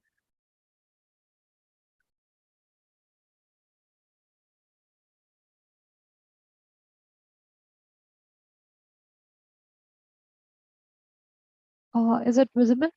Yeah. Yes, it is visible. You can start your presentation. All the best. Yeah, just the slide is visible, right? Yeah. Okay. So good afternoon to one and all present here. I'm Isha Tyagi and I'm from Army Institute of Technology. Our team is from Army Institute of Technology, Pune. And the topic of our okay. Yeah, so the topic of our project was multilingual multiple choice question generation. Yeah, so the basic idea from where we got the idea of the project was that during the COVID pandemic, since we could not have offline examinations and a lot of colleges and schools shifted to online mode of teaching as well as assessment. So this project aims to ease out the process of assessment through the online mode. Because in the online mode, MCQs are the easiest and the most feasible form of assessment that can be provided to the students. But creating that assessment for a teacher is a very tiresome task, because it is doing it manually is very tiresome, because there are chances that there can be errors, there can be grammatical mistakes, there can be repeated choices. So there are various possibilities of problems with the manual tasks. So the project aims to automate that process, to automate the process of creation of MCQs. So this is the problem definition. So we have used the LSTM and the transformer models for creating the entire project. So our entire project, it was divided into two modules, the low level module and the high level module. So first of all, we are doing it we are making a multilingual model. So the LSTM part, which is working at the low level, which is doing a very basic understanding of the project, of the language. It is doing a very simple learning of the language, and we have created 5 LSTMs which are different for each language. So there are 5 individual LSTMs for 5 individual languages. So the 5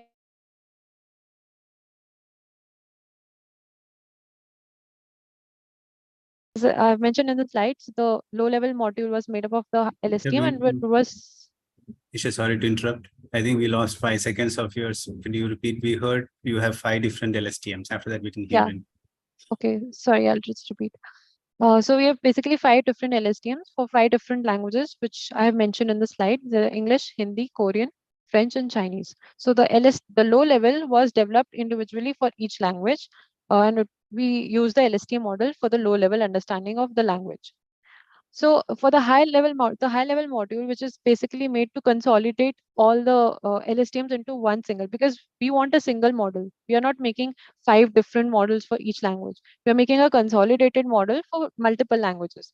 So to join the low level module at the next hierarchical step, we're using the transformer model. So it combines the output from all the individual LSTMs and gives one single output based on whatever the language it is getting input from. So basically, it takes the input from the low level, the LSTM. It recognizes the language. It has a high level understanding of the language, and it produces the output. So at the second step, all the 5 models are getting consolidated into one, and we're getting a one single model. So this is basically representing it in a diagrammatical way. So these are 5 individual LSTMs we are making, and then we are combining it at the second step at the high level module using the transformer model. So this was the implementation part that I just explained. Whatever we have done, we have used the Anvil software to create a front end for the entire project. So in the front end part, which I'll show in the next upcoming slides, what we have, we are just taking the input from as a paragraph, which we are feeding to the model, and we are generating multiple choice questions from it. This is the LSTM, this architecture of LSTM that we have used in the low level module. So basically, LSTM stands for long short-term memory. So it has 3 different type of gates: cell gate, hidden state, and forget gate.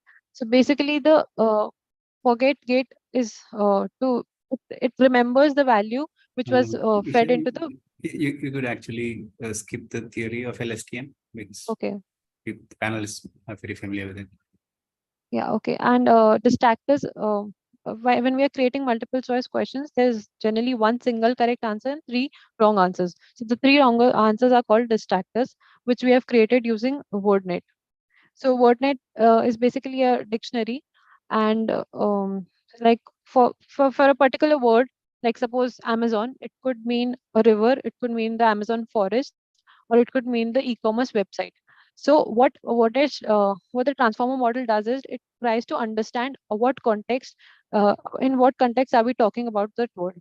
So this is the relationship it uses. So basically, when we're talking about violet, so it goes one level up to the hyponym, and then it goes one level up to the hyponym to recognize that we're talking about the purple color.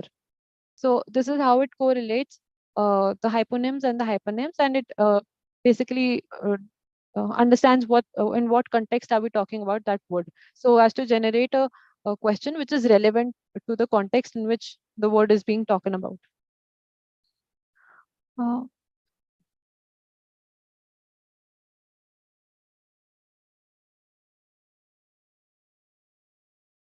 We have used LSTM and transformer, as I just mentioned, and we have used Python for coding the entire project. And for the front end part, we have used the HTML, CSS, and JavaScript, and we have hosted the project using Anvil software. So unfortunately, one of my members who actually has the code for the demo, she's not here, so I won't be able to run the code. But if you would allow me, I can show the demo video. Please go ahead. Okay.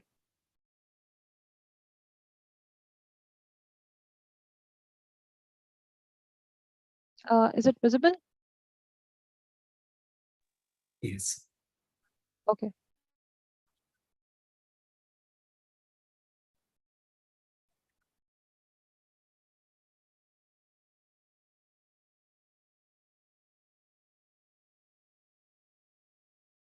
Should I go through the coding code part, or should I just skip to the demo?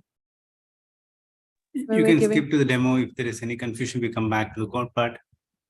Okay.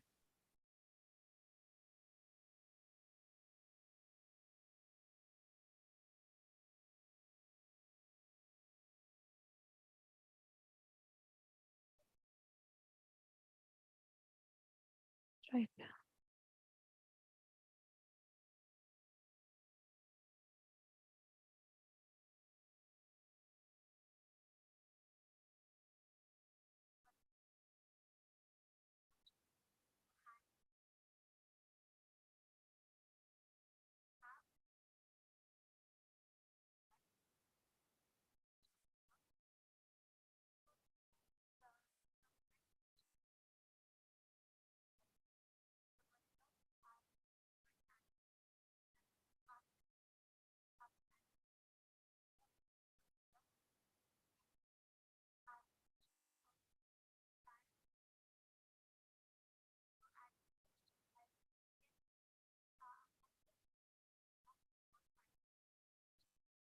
So, Isha, if you can just call out what is happening, that text that is being selected, what's you showing that Okay. it's 5 different languages? Is the sound not visible? Is the sound not audible? No, sound won't be audible. If you remove your earphone, Okay. probably it could.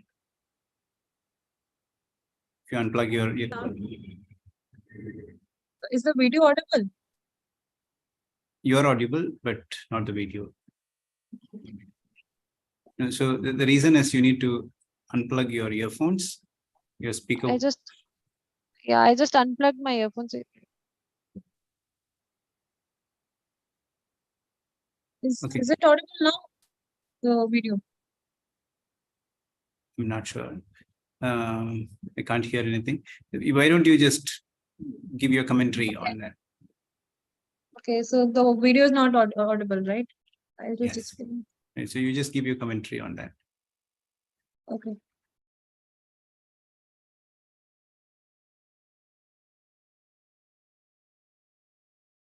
What she did was basically she selected a paragraph on Uniform Civil Code, and she took that paragraph in 5 different languages. And now she's what she's doing is she's putting the paragraph in Hindi in the model.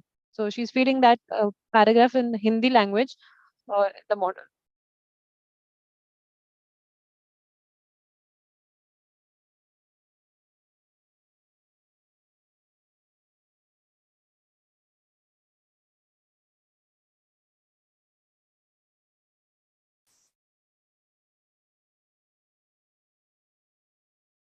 So she's copied the paragraph in Hindi and given it to the model, and we're generating the MCQs.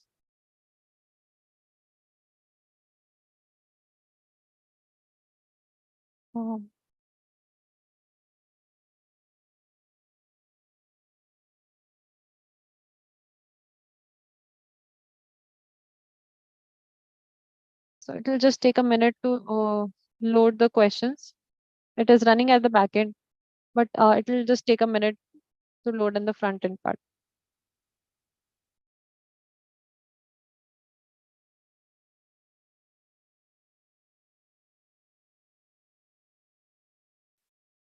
So for distractor generation, it takes time because it's going through the WordNet. So here the questions are being generated. I think it's visible. Yeah. Yeah. So what we've done is we've copied a text from Wikipedia in Hindi language. We've fed it to the model, and we are getting the questions as well as the distractors along with it. So this is what we are basically doing for 5 different languages. I'll just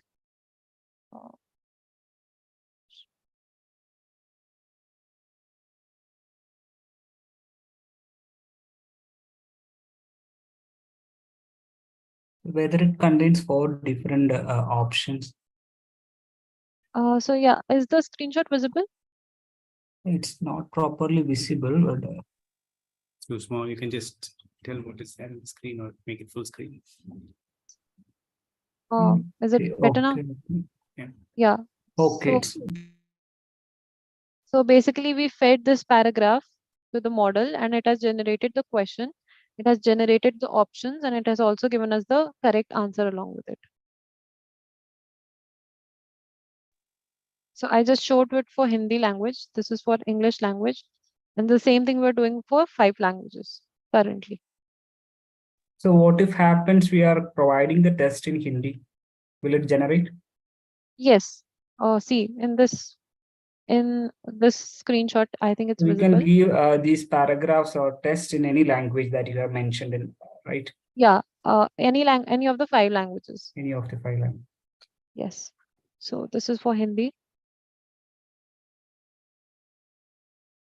This is being... just to add to the question Dr. Vishnu had, right? If your paragraph that you provide is in Hindi, right? You can generate questions in Korean. That is not, we have not implemented that in the project. It is just wanted to clarify. So if there is Korean language, it can generate Korean language questions. Only in yeah, got it. Yes, but that thing which you mentioned, we are considering it in the future scope. Like we can change, we can give the option to switch the language. Yeah, got it. Yes. Go ahead.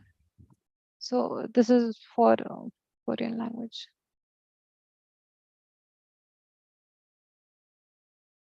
So this we have done for the 5 languages. It's for Korean, Chinese, French, English, and Hindi. So is it limited to 5 languages because your transformers are limited to few languages, right? We've currently worked on 5 languages. We've trained it on 5 languages, but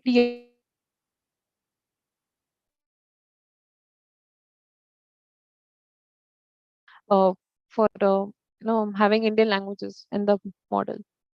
Isha, again, we lost you for like 10 seconds, 10, 15 seconds. Can you repeat that? I'm sorry. What I was saying that currently we've trained it on 5, particularly 5 languages, but yes, we can expand it to more languages also.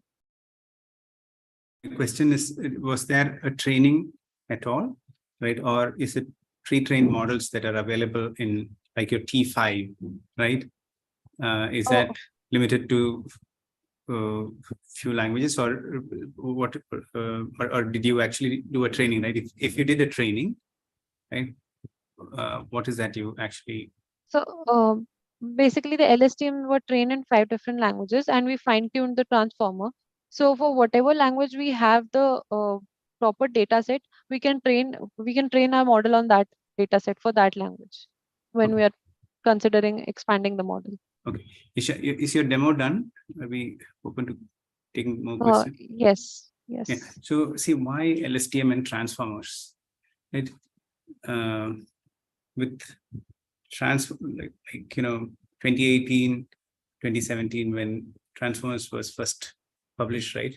It was a advancement to models like LSTM, right? Why are we using LSTM? Is it because publicly you have T5 available, right? And then you didn't want to touch that, right? Because building such models are tough, right?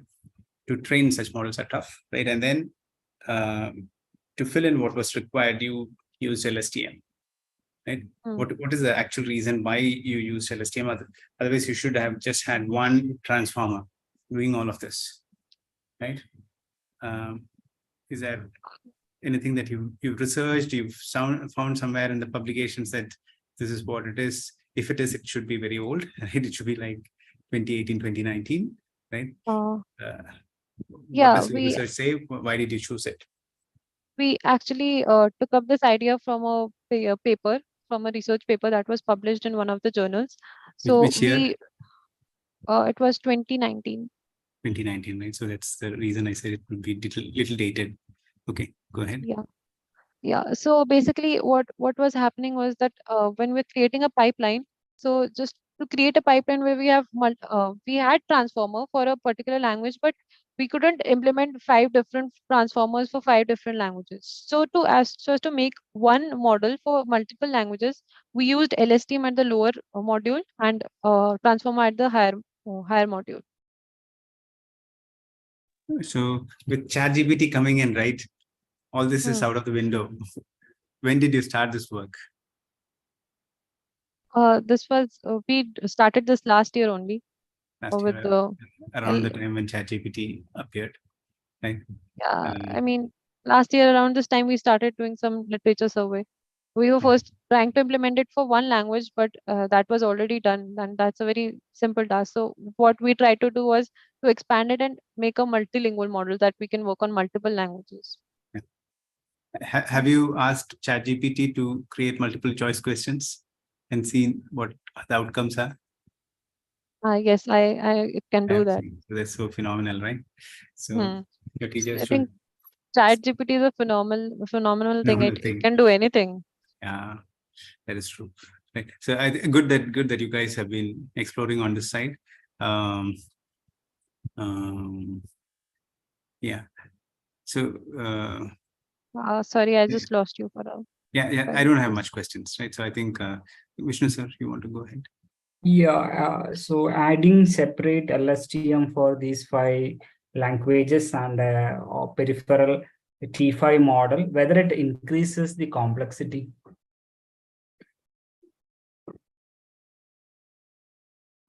What's your comment on that? So see complexity in 2 ways, right? One is the complexity of the software. Second is complexity of the model, because you have too many parameters already there, right? And is it too many of them that you're adding, right? So okay, that's all from my side. That's from my side. When we are training the LSTM, I think it somewhere reduces the complexity, because for transformer, we don't have to use a very large data set to train it. So we are doing it at the lower level, at the level of LSTM. Yes, when we expand it for more than 5 languages, yes, it might get a bit complex, but that is something we'll have to work on. We'll have to study about that. But adding LSTM basically gives it gives a low level language, low level understanding of the language at a lower level. It basically separates the 2 levels, where we are having individual modules and when we are having a consolidated module. So we are giving a consolidated information to the transformer. So see, if you were to redesign this, rethink, right, on the deep neural network side, right? What would you do today? I know you started this 1 year back, right? Things would have been very different, right? This last 1 year has been crazy year, right? Not just for you people like us who run AI companies, right? It has been like an earthquake, right? Like a lot of tremor, right? So if you were to reimagine this, right, what would you do on the deep learning side alone?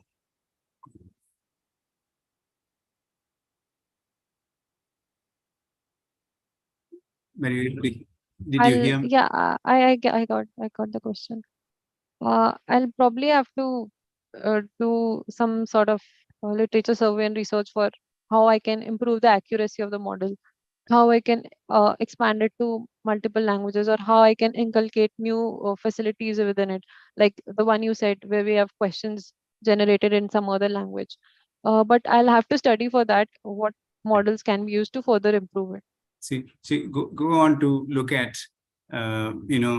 architectures that are publicly available, like GPT-2 and 3 and all of them, right? And you have code that is out there, right? Only thing is training transformers is very expensive, right? You need a lot of GPU hours, right? I'm not sure if you heard of this person by name Andrzej Karpathy, right? He's phenomenally, he did his PhD from Stanford. It is very, very well known in the AI deep learning circuit. Right, so go on to follow his GitHub, right? His name is Andrej J. Karpathy, right? And could you repeat the name, please? Andrej J. Karpathy. You just search for Karpathy, Karkarpathy, Thy, I think. Right? So you will see so you know that large language models, one of the biggest things that has happened in the last couple of weeks is Facebook releasing LLMA 2, right? That's a large language model that does a little like GPT-3, right? So he has taken the architecture and then he's also put out a code where you can actually go on and train your own, right? So probably looking at all of that would make your models a lot simpler, right? And monolithic, right? Rather than having like 5 different LSTMs and, LSTMs. More streamlined. Yeah, like last 10 years, probably we used LSTM a lot, right? In the last 5 years, right? We use LSTM even now, right? But in the last 5 years, slowly its utility shrunk, right?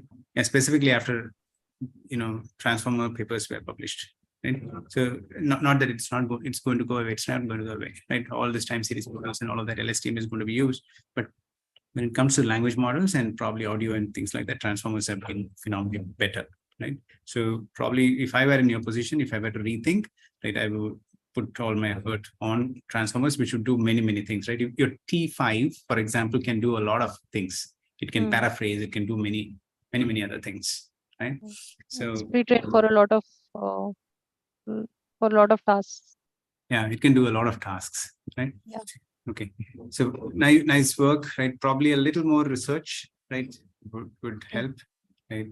Nice effort, right? Thank you. Okay. Thank you so much. Probably you guys have pets of your kids, pets of your teachers, right? And wanted to help your teachers. It probably came out from there, right? What was the background? Why did you start? This was this was our final year project in engineering. And why did you start multiple choice questions, right? Was it to help some teacher or? No, basically, my guide was she was our deep learning teacher only. Okay. So she encouraged us to explore the deep learning side, projects which are related to deep learning and AI, because this is the recent technology that's expanding a lot. So she told us to explore ideas, project ideas based on that. So somewhere we came across MCQ generation. So from there we started for one single language, but then she gave us the idea that you can probably do it for multiple languages and make a single model. So figure out how to do that. So we did a lot of research and we came across a few papers which had mentioned the idea. So we tried to implement one of the papers that was published. Thank you. Thank you, Isha. So, have you done anything more than the paper describes? Or you have made any contribution? No. Other than adding more LSTM, right? So is there anything additional? Currently, we haven't done that, but we are thinking about how we can add more languages and how we can improve the UI and give more options to the user. But apart from that, we are trying to publish a source review paper based upon whatever we have studied so far.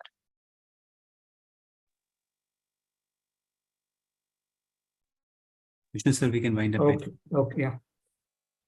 Thank you. Thank you, Isha. Okay. Thank you so much. Thank you. Thank you. Thank you, Isha. Thank you for your presentation. Thank You you. can now leave Can I the leave? call. Yeah. Okay. Thank you. Judges will move you to the breakout room. Thank you.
Hello, Anupam.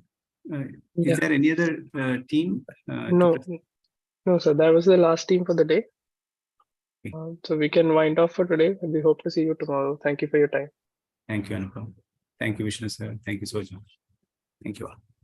Bye-bye.